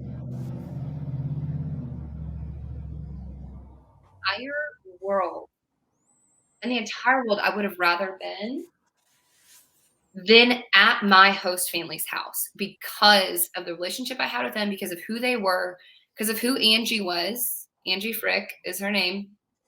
And they were just perfect. I mean, they just held me. And I remember getting the call from the cops and, the cop on the scene of like, who had to officially call me at 8 p.m. that night because I saw the news reports, but who had to officially call me and say, your mom, Andrea Janetsky is dead. And where my host mom, like I slept on the couch that night. Like I felt weird. I couldn't like sleep in my room. All my roommates are gone by this point because I'm the OL and doing deliveries. And she like sat and slept on the couch with me. And then like I stayed in the room and she would just bring me smoothies or like bring me fruit and just like kind of leave at the door and just like was the perfect amount of like, I'm support and but I'm also giving you space. Like I couldn't have been anywhere better than in that spot when I lost my mom. It was crazy. And shout out to Chase Bridwell, who I just hung out with. We just went to a show at the Ryman this past weekend. Who was selling books at the time. He'd be a great guest on your show, by the way. Was selling books at the time, got done selling books. He went to school at Georgia. I was selling in his home territory. He went to UGA. I called him and was like, Chase, my mom died. I need help finishing my delivery. And he would go to school during the day, would go to UGA, like go to college classes, then drive 30 minutes over to where my territory was and delivered the rest of my books for me. There's a couple I still did, a week later, but I had a week to just like barricade myself in this room and not have to. Because again, I'm the only child, so I'm having to do. I'm the next of kin. I'm the everything. So I'm like creating cremation shit and police reports and trying to get her luggage back from Arizona. And this other book couple, Mark Rao connected me with, that was in Arizona, went to go pick up her shit from this crazy lady that she was with and mailed it back to me in College Station. Like, it was just crazy how, again, we talk about books, but just the community just like wrapped themselves around me in that time. And I was just super grateful. So anyway, it was a very long version of my mom dying on the book field. Jeez, dude. Jeez. That's bananas. Right. That's bananas. So then a year later. Yeah. Real quick, I'll tell you even more shit. So then I'm cold. I'm not going to come back that next summer. And then Virgie Sanford, whatever, gets me to come back. Like, I'm cold until literally like a week before the book field, my 4th summer. Because I'm like, I can't talk to moms all summer when my mom's dead. Like, I don't want to like talk to moms and their kids. Like, that's just going to be really hard for me. Anyway, Virgie has a really good conversation with me, gets me to come back. Who knows? It was a good decision because then I met Ben the next summer, or started dating Ben the next summer. But I'm having the worst fucking week of my life. Like, I'm the OL with all these kids I don't know. I guess we can say this here. Pedro and Jordan Chappell like literally paid me to OL their organization because Jordan was going to have a baby that summer. And that's super unheard of. Like, you don't like. Yeah, it's crazy. Like, Jordan was like, I will give you a percentage of my team's commission, even though you didn't recruit anybody this year because you were super cold, to come out and run this organization. I go run this organization, kids I don't know. They're all over the place. I mean, they're such sharp, awesome kids, but they're just crazy. We go to Missouri, don't have any HQ set up. It is fucking pouring rain all week. And I mean, I get kicked out of HQ. We thought we found an HQ with these old people. We get done with our first day of selling, get home. All of our shit is in trash bags in the rain on the front porch because the kids came back and thought we were taking advantage of their old parents. So we're staying in HQ with this other group in this tiny basement. Anyway, it's Friday of the first week of the book field. I get done with the shittiest day, the shittiest week. Kids are getting arrested. And I get the call for the cause of death from my mom. Actually, I get it Wednesday. Then I'm like, I can't do this. Like, I can't hear this. I can't listen to this. I'm going to put it off. Put it off. Friday, I finally decide to call and get the cause of death for my mom. And the first time I was ever off schedule was that next Saturday because all I could picture was my mom like rotting on the side of this mountain, and it was just crazy. And I just like bawled, and I called Amber, who wasn't selling anymore, and she just started bawling, and we're just all crying. We're just like, this is fucked. Like, what is going on? Oh man. Anyway, okay, now I'm done. Jesus, dude. God. First of all, hold on. Before you take that drink, let me pour this. We're gonna take a toast to your mom. Okay. By the way, this is my special Colombian rum. I've only had this with special guests. Not that they're all special, but you know what I'm trying to say. Right. Like special occasions like this. Like Pedro Vega cried about his dad while I drank this. Cool. And so one more time, your mom's name? Andrea. A great name. Mm-hmm. Anybody Andre variation. Awesome name. Really. Just the Andreas coolest. Andrea. To Andrea and a crazy experience of life and death, man. Mm-hmm. Isn't it crazy? I mean, we were talking about this before when we figured out that we needed to do this a little earlier. Like, you could die any moment. Yeah. Over anything. Little did you know. I've died. I knew death. I've died. Really? Yeah. Chapter 2, baby. When I had heart surgery. I have a big old scar from here to here. Wow. And I was 6 and I had a really crazy, it's called ASD, atrial septal defect. It's a hole in your atriums. Yeah. And yeah, it's in Colombia, so medicine was kind of sketch. Yeah. And like I was pronounced dead, the whole thing. Yeah. Crazy. Yeah. You pronounced dead and then you came back? Like, were you resuscitated? Or A big old Jesus moment. No, they tried. They had little pricks that they tried to coming back because heart was open, so they tried to like and then out of nowhere they tried the things they have to do them down here since my chest is open. They have to do them like we're here or whatever. And then they had two little metal pricks, kind of they look like Apple pencils but metal, and they just like and that didn't work. They were like, all right, time of death, 11:58 or whatever, November 18th, 98, yada yada yada.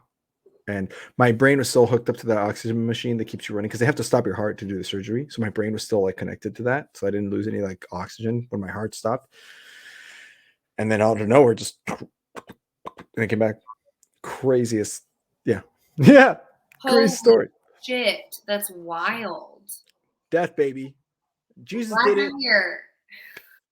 I'm glad I'm here too. You know, it's a good round two. My life expectancy was like 19. So ever since I've turned 19, and like it's just been like before the surgery was 19. So like at this point, I'm just like I'm on borrowed time. You know, that's a lot of my like life philosophy comes from the ability of being able to say like, hey, like you know, I'm 29 now. It's like I'm 10 years that I borrowed because of medicine. So you know, might as well make the shit work and count. So it is what it is. You. Sweet. Thanks. That makes me feel nice. That makes me feel good. That's Dan Moore. Thanks. That makes me feel good. You know what? That makes me feel good. I'm glad we're doing this. I feel like we're getting to be more friends. This is so fun. This is so fun. And this has been real. Like this has been a real like holy shit. We're talking about some stuff. And I don't care who listens to this. I honestly don't care if this gets 100 listens or 0 listens or 1 million listens. It doesn't matter. Like the point is that this experience of getting to know you this way, because all we have in common really based on our lives is like that we sold books. You know what I'm saying? That's really cool. And I appreciate that about you.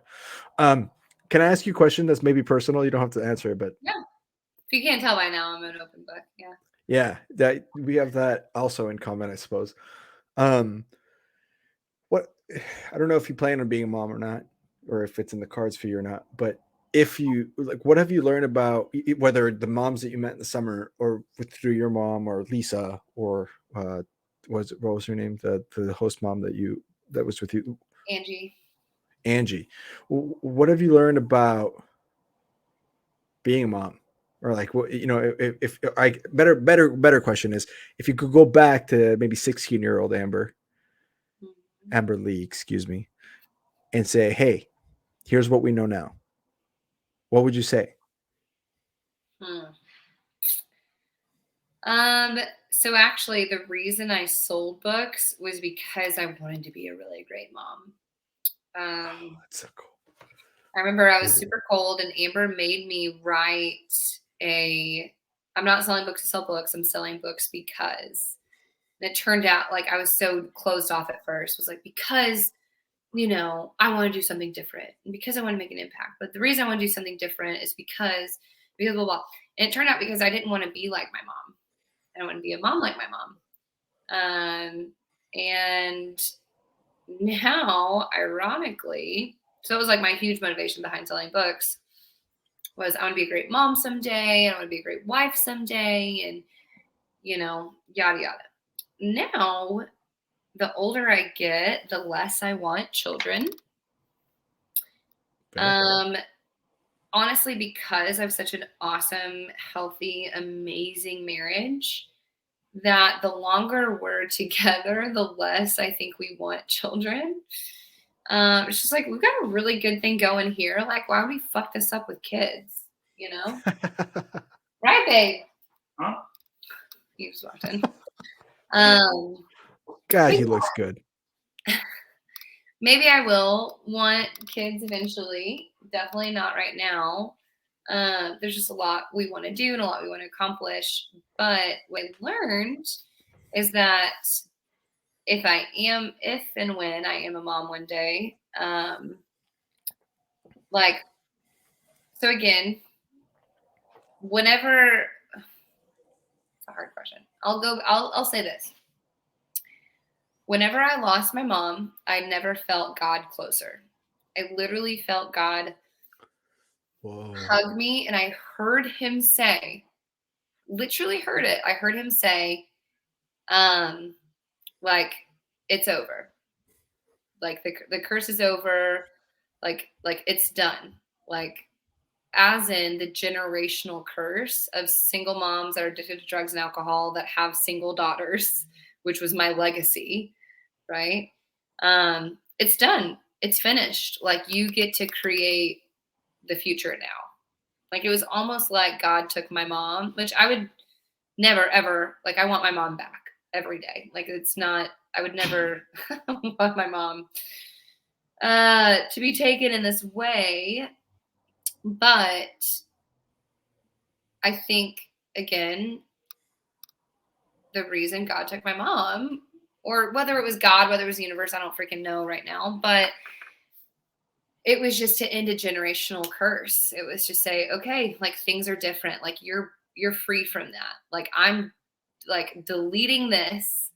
We're starting over. You're starting new. You're going to forge a new path. And whether I have kids or not, like I'm already forging a new path just with a really successful, awesome marriage and everything else that I'm doing that my mom and grandma could have never even come close to or thought about doing. Fathomed. Yeah. You're breaking the chain. You're saying, fuck this. This isn't a wheel. This is it. You're changing that. Wow. That's powerful. That's really cool. I don't know if that was your question, but yeah, no, it does. It does because I think what I'm hearing, at least, is from what I'm interpreting, is that whatever happens to your family tree going forward, whether it's you have kids or you don't, on the one hand, if you have kids, the legacy that you would now have created for your family is completely different than what you inherited. Mm-hmm. On the other hand, if you don't have kids, then that legacy ends anyway. But it ends with the price or the benefit of you having a phenomenal marriage that then allows you to flourish into the best version of who you are and who you can be, who you're becoming, who you're growing to, and what you're aspiring for. And so either way, wherever you end up when you're 80, kids or no kids, grandkids or no kids, like you can look back and say, hey, this made a difference. And whatever, if you want to call it a curse, legacy, whatever, ended with me, and that changed the world in its own way, and that's huge. Yeah. So very cool. Thanks. Good shit. All right, so now then, here we come, summer number 4. Why the hell did you stop selling books? Oh, I just told the whole story about my mom dying on the book field. Do you need me? It was stopping any point soon. I don't know. I told him he had me for 2 hours, and we're at 1 hour and 37. We can end it by 27 in 23 minutes. We can go into the ponytail section now. It's cool. He's fine. He's taking the dogs on a walk. Oh. What was the question? The question was, why the hell? This is more fun than I thought it was going to be. Say that again. You got me. You're right. I'm just saying that so that's on the air, because look, this is going to be episode 119, 120, and every single, I told you, besides Lester Crafton and I think Roger Sipe and maybe Pat Roach, like there's only been a few I can count maybe in one hand where they were like, oh yeah, I can talk for that long. Everyone else has been like, oh, I don't know if I can do an hour. Dude, I'm not going to take that personally as an insult, but just you let me do my thing and we'll be here for a few hours. Don't worry about it. That's fair. Okay, wait. Did you say why did I stop selling books? Yeah. So then we kind of come full circle. So that we can. This is the last question before we go into ponytails, unless we go into a whole different tangent, which we can. But yeah. Why? What? So we're into summer number 5, end of summer number 5. Why the hell did you stop? Yeah. So I came off of a really good year. I knew going into that year that it was probably going to be my last year selling books, because I knew that Ben and I were probably going to get married, and I didn't want to. I didn't think that the book field was a conducive place for marriage. You know, I wanted to come home every night and have dinner with my husband and spend intentional time. And I didn't want to phone for 8 hours on a Sunday. And it was just really kind of this fork in the road of either you're going to be a DSL and go the DSL track, or it's time to move on. And Ben was moving on. We knew that for sure. He had done 8 summers. And I Yeah, at the time it was really hard. It was so hard, especially because I just had the number one team and I loved the kids that I worked with. And I was just still super plugged in, and we had just built Oklahoma to just be this powerhouse of a state and on these campuses. Ben and I both did. So it was really hard to walk away and leave. And at the time I regretted it. Like Ben and I talked about like kind of after our first year of marriage of like, he's up here. Hold on, I gotta let Willie out. He's gonna go take a walk. Hey, Willie. There you go. Oh, dogs. You gotta love the pets you can get. Successful marriage into amazing dogs. The dogs are our lives. What was I saying? Oh, he was like, I think then asked me like, if we had never gotten married, what do you think you'd be doing? And the reality was, if we had never gotten married, I would have stayed with Southwestern. I probably would have been DSL track. Actually, not probably, I would have. Yeah, when you have the number one team, that's a pretty solid indicator that you're going to have a DSL contract sometime down the line, for sure. Right. And I am so grateful that I didn't because who knows what my life would have been like as a DSL, but I'm so grateful for my life right now. And that's why I left Southwestern. Fair enough. Now on that follow-up question to that is what, and this is kind of like, second to last question, then we can go ponytails. I never had a number one team. And a lot of people listening to this probably never had a number one team, but you probably learned a lot from that experience. What wisdom have you gained? And how were you able to maneuver a team to go be number one? What leadership wisdom can you share with us before we jump into ponytails? Just keeping it really simple. I just kind of threw the training manual out the window and just dumbed it down and was like, what do these kids actually need to know to be successful? And all it was what work is and what work is not, and pounding in their sales talk. Because technical confidence is emotional confidence, and why kids quit is because they get on the field, they're unconfident in what to say, and then they freak out and they start getting in their head of, I can't do this, and blah, blah, blah. But if they at least know what to say wholeheartedly, like the back of their freaking hand, like that will get them through the hard times of the first 3 weeks. And the sales talk is the way it is for a reason. Like if kids literally just say that to 30 people a day, which you don't get 30, sit downs a day, but you do that thing enough times a day, someone's gonna buy. Period. Like sales is just a numbers game. So as long as they could say the sales talk word for freaking word and can emotionally handle going to the next door even when they don't feel like it, the rest of this shit can go out the window. I didn't do goal setting. I didn't do, like there's like 50 different like trainings that you can do, and they have this like first year training manual or whatever. And I just kind of threw it all out the window, which is actually a concept that I got from Pedro Vega. He, recruited at A&M. He had the number one team, and that's what he told me. And I just kind of took it to heart. So it was not only that, just in the training, but also I was just a super tough recruiter. Like I recruited people I liked. It was not a volunteer army. And so the kids just really liked each other, like being around each other. They were all, the same kind of sharpness level. And 2 of them are now my best friends in the world. I now have I have a matching tattoo with 2 of the girls from that team. My 7, like, can you see it? Yeah. Oh, right there. Oh, there it is. Yeah. So 2 girls from that team, Weston McKinley and Victoria Hartman, now Massey. Love Weston McKinley. She was on our show. Wait, really? Yeah. Weston was on the show. I'm not on social media, so I don't see anything. Oh, you're good. It's all right. I don't take it personally. But yes. Go find her. So I'm Weston's mother. And Victoria. And now we take a sevens trip. We call it a seven trip every year. So it's me and Amy Pigozzi, and then the girls we recruited. So I recruited Victoria and Weston. She recruited Emma, Tessa, and Maddie.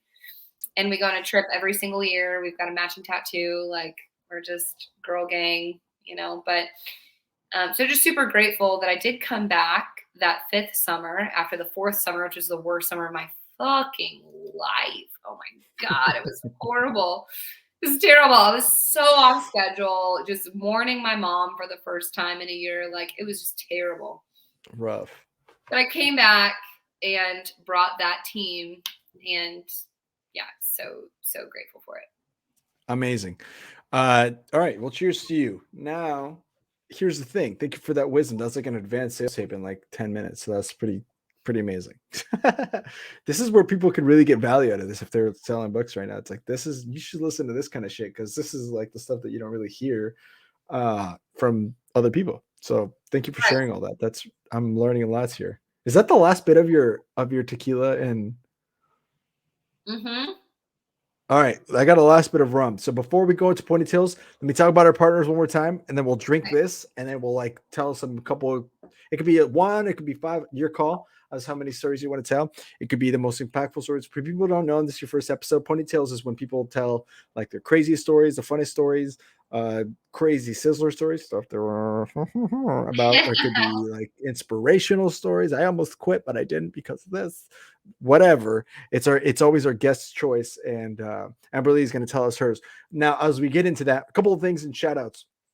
VDisain is the company that we're working with to have our website launched.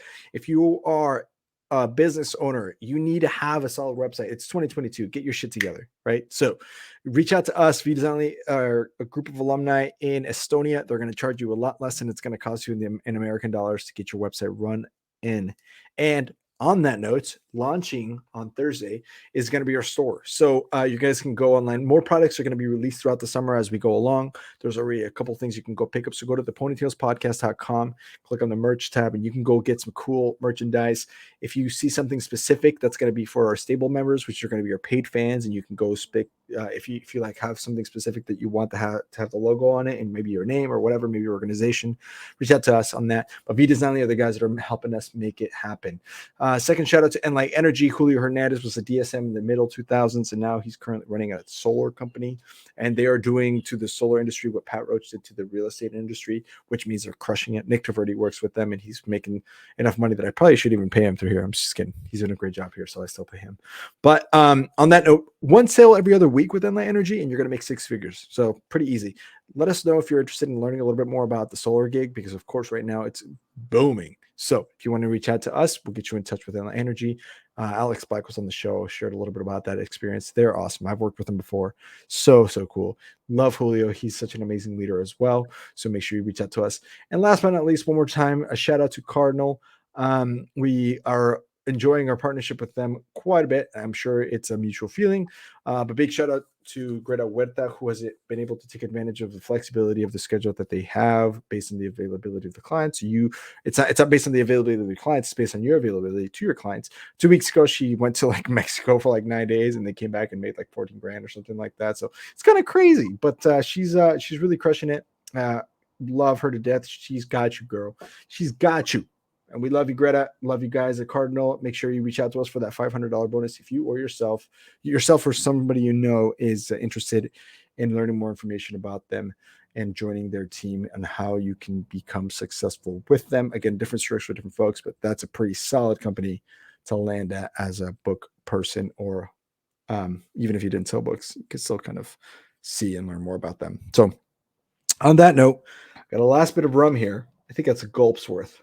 So it's a solid shot of rum. Are you just sipping straight rum? Yeah, and I'm 2 beers in. So this is, and also I had recorded another episode before this, so I'm well into I'm committed. Let's just say I'm committed. Perfect. I'm committed to this. This is your full-time gig, right? Yeah, so I get to do this. Oops. It doesn't suck. It really doesn't. Super fun. Isn't it? Like, not bad, right? Somebody had to do it. It's way more fun than I thought it was going to be. You're right. You're right. You got me. Okay. You got me. Stop. Green stop sign. Because I Stop. can't figure out if I want my glasses on or off. So, you know. What do you want my opinion, or like are you asking me? Is that what you're saying? Yeah. What's your opinion? Well, I guess it depends on where you're going. What look are you going for? Are you going for like intellectual secretary type vibes, like really smart, sharp woman, like I know my shit, I'm a librarian type vibes, like bookworm, book smart type vibes? Because that's what the glasses give. I'm going for I've been very, very intentional about blue light and not looking at screens. Again, hence deleted social media and shit. So I just try to wear, like, anytime I'm looking at a screen, whether it's my phone, whether it's a tablet, like I wear these while I'm working sometimes, like I'm just trying to block a lot of blue light. So, But glasses always make you look smarter. That's why I was going with like secretary, okay, got it. librarian, mathematician. Like, look, if I take these Keep off, them on. They're staying then for the rest of the show. My wife and her family think I look better. Her sisters, they think I look better without glasses. Did you say your wife? Yeah, I'm married. Did you not know this? I got married a couple months ago. Yeah. Who? Bree Halverson was her name. Now she's Bree Gamboa. What? Yeah. Yeah, I'm married. Cool. Oh, yeah. Love that for Yeah, you guys. she's great. When? Wait, what? What did she sell books? No, she This was is her one of first those. one. She's one of those people that you meet later on. You're like, wow, if you would have You sold would books, have you would have been been great selling amazing. books. Yeah, she's one of those. She's a psychiatrist. She's got her master's in psychology. She's fully licensed. She's a therapist, and so she like is one of those people where you're like, wow, like the stuff that she says, you're like, wow, if only you had heard that more conversation, like you would have really blossomed. Yeah. Yeah. Great human being. I mean, she's the best person I've ever known. Congratulations. Thanks. That's To awesome. ponytails, parents, rough childhoods, and whatever the fuck else. Amen. Cheers to you. Let's gulp this. Anyway, I think they think I look better without my glasses. So, I think it's always a mix. They suit you I'll though. be You look honest, good. I haven't been able to see you this whole time. Like, it's so blurry and like choppy. And then like right now you're frozen. You look like this. Like you're like holding the mic. Like I'm gonna send you a text. Yeah, take a picture of it. Now the thing is, you look fine to me, so I don't know if it's your internet or mine. Probably mine. I don't know. But the recording is going to come out just fine. So that's a good thing about this is like, Right. it all comes out just fine. I hope anyway. I'm just Maybe saying mine's what you've been frozen on. It's pretty funny.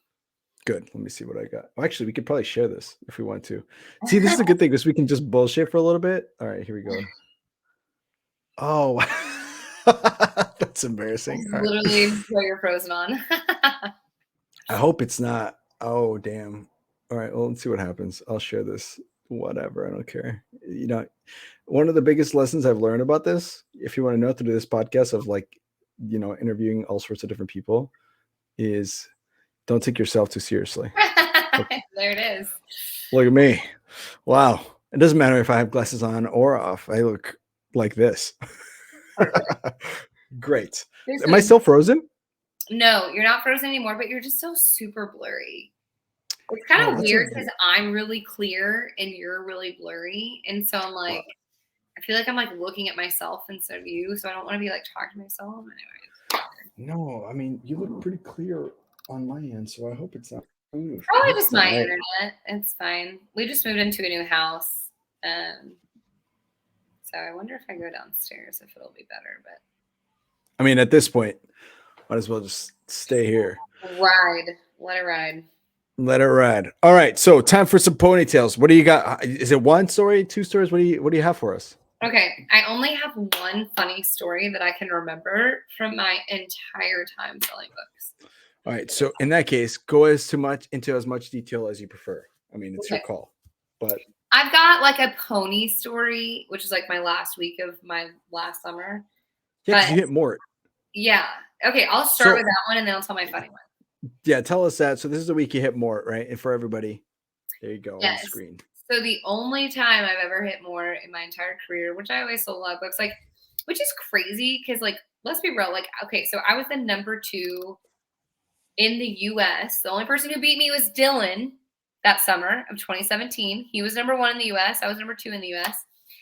And I'd only hit more once. I was just like really consistent. But so it's my last week, my last summer, and I'm in the worst PR ever. Like, everyone on Facebook hates me. I'm in this town. Like, I'm normally selling in big brick, and I'm in like middle income, like cookie cutters, like just straight up suburbs. Like, every house kind of looks the same. Everyone, but it kind of helped out because either people would be like, "Oh, you're the book girl. We've seen you on Facebook. People are crazy," or they'd be like, "We've seen you on Facebook. You're the worst person ever." And so back then, my first summer selling with an iPad, actually, or maybe I had an iPad before that. Anyway, and I didn't look at my units. I was like, I'm not gonna look at my units. I'm not gonna look at my units. My goal wasn't even to hit more. I just wanted to finish strong. And it was, and I knew I was close. By Saturday night, I knew I was close to more. I was like, holy shit, I think I might do it. I'm telling it, don't look at my units, don't look at my units. It is like 9:35. And I'm in Virginia, so it's pitch black. And I'm back in like my big brick neighborhoods, like huge, beautiful mansions. And I'm like, okay, 9:35, I have nowhere else to go. Let's look at my stats. I shit you not. I was like, it was either, 18, because I ended up being 2 units over. So I was 15 units away from hitting more. That would just like a Mofu. Or not even. It's like, No, it's like a a math explore set. and learn. It's like a It's math like a set. math set. Yeah. Yeah. The math set was like 18 units or something. So it's like a math set. And I'm like rationalizing in my head. I'm like, I can give my host family an FBL, that would put me over. That's 20 units. Or, I could give some, like, anyway, I'm thinking of all these things in my head. I'm like, but that wouldn't feel real. Like, that would feel like some bullshit, So I'm like, what the fuck do I do? I'm like, in this neighborhood, it's pitch black. No one's lights are on. And granted, again, I'm not in the country. Like, I'm in big brick. Like, these people call the fucking cops when you knock on their door past 9:30. Like, Oh yeah. If I didn't have an appointment, I was not knocking on someone's door after 9 o'clock at night. Like, sorry, 9:31, my territory. You don't do that. And which actually, I think they changed it now to they work till 9:01 instead of 9:36 or whatever. Anyway, or 9:31. So I literally go back. I remember this family from earlier that week that they should have bought. They had these 2 kids, and one of them was super into it. He was a smart one. He was awesome. The other kid was kind of a dummy and was like, oh, no. Mom should have bought the 4 set, and she didn't. And I'm like, shit, what do I do? I go back because I'm in that neighborhood, and I knock on that door again, which is something I've never done. And I was like, yo, and the dad answers. And I'm like, hey, I know this is kind of crazy. Like, I sat down with your wife last week. I sell these books. Like, your kids are really into them. Is she around? And he's like, okay, let me go check. Let me go see if she's up. Goes back out there and comes back. He's like, hey, sorry, she's in bed. Like, can you come back next week? And I'm like, actually, sir, this is my last day doing this ever. Like, I'm literally never knocking on another door again for as long as I live. This is it. Like, I got to show you this right now.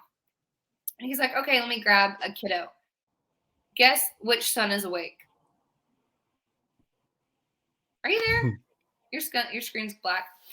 It's the dummy kid. It's the dumb kid. Whoa. Who's awake. Oh, dang it. I just lost signal. Uh-oh. Wait.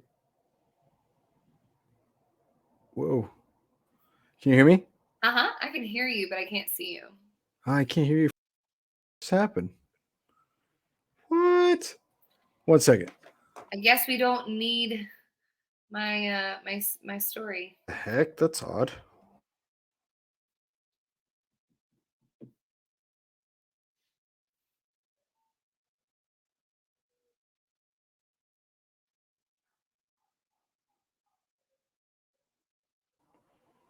Can you hear me now? Wait. Yeah, Oh, what the hell? I can hear you.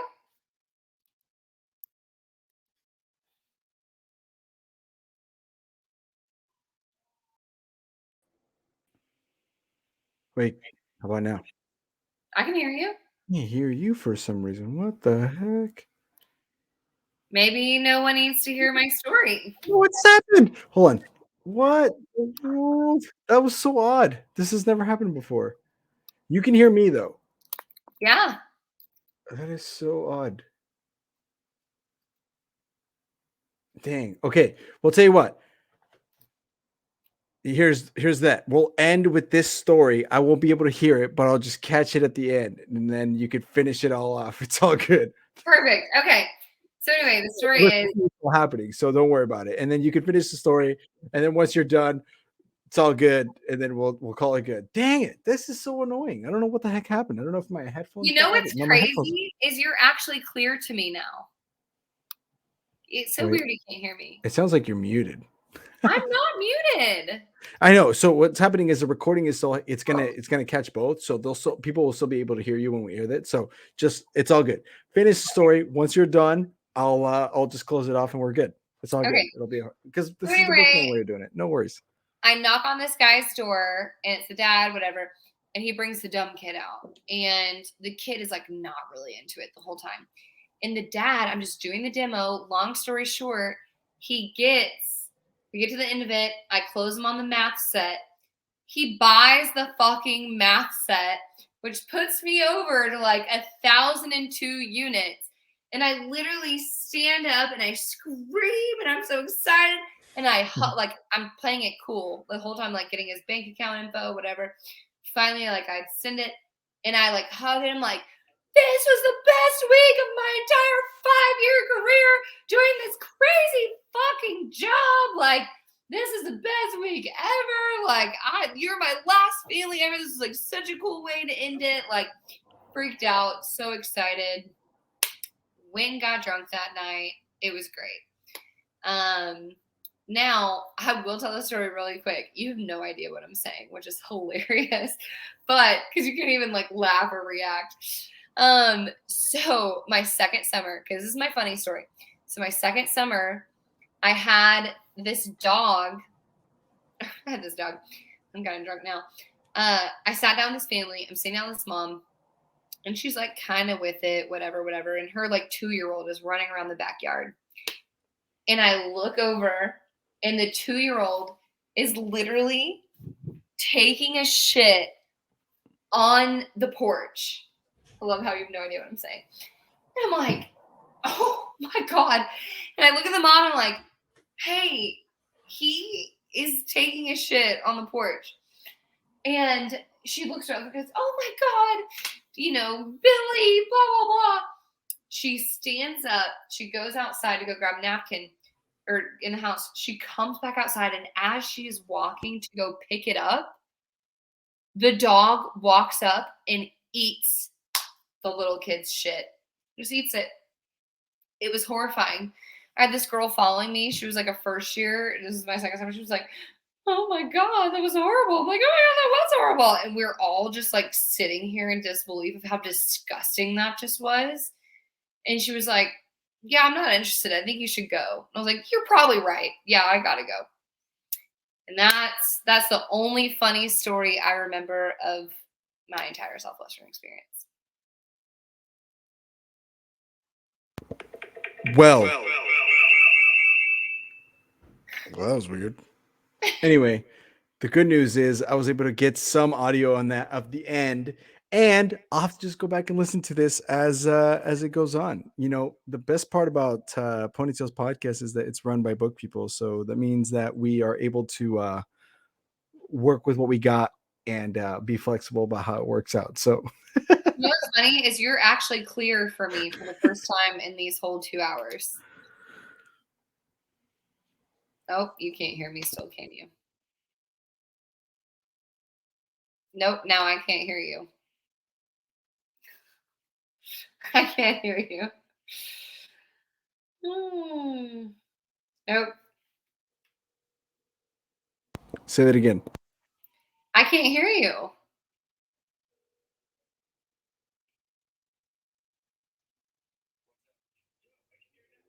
Can you hear me?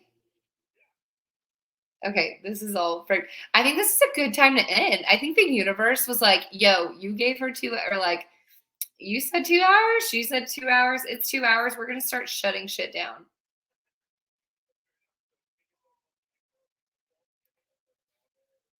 Perfect. Okay. But I can't hear you. Oh, God. Okay.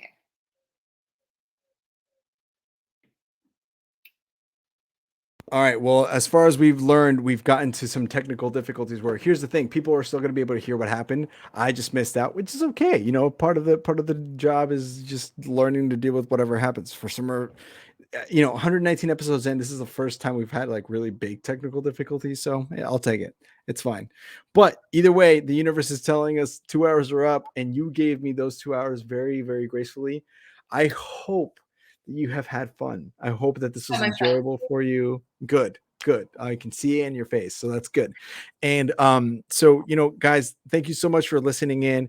It's been a pleasure and an honor touching stories. And honestly, here's the thing: getting to know you and learning about your life. It reminds me of how wonderful it is that I get to do this, and such a blessing that I have to be able to have this job where I get to talk to book people about their life. And so, thank you so much. I still will say this again. Again, it could mean a lot to you. It probably doesn't, or maybe it doesn't. I don't know. Maybe it does. I don't know. But I am very, very proud of you and who you are becoming and the woman that you are. And I'm proud to say that I know you. So thank you so much for giving me time and your very busy life to be on the show. And I hope you get to enjoy this. Guys, thank you so much. We'll see you guys on the next one. Keep an eye out. We have a June coming up where it's only going to be European people. So that's going to be a whole fun. Robin Mukherjee's episode will be on there. Simon Stannis on there, and a bunch of other awesome human beings. Make sure to keep up. Our merch is live now, so you can go get some Ponytails Podcast merch on there. Make sure you guys get some of that. I know I'm going to be wearing and repping some of the other stuff that's coming out as the show progresses. Thank you so much. We'll catch you guys this Sunday for Nate Hambrick. And so see you on the next one. Thank you so much. My name is Andres Gamboa, and I have had the pleasure of chatting with Amberlee Kesser. See you guys. Bye, everybody.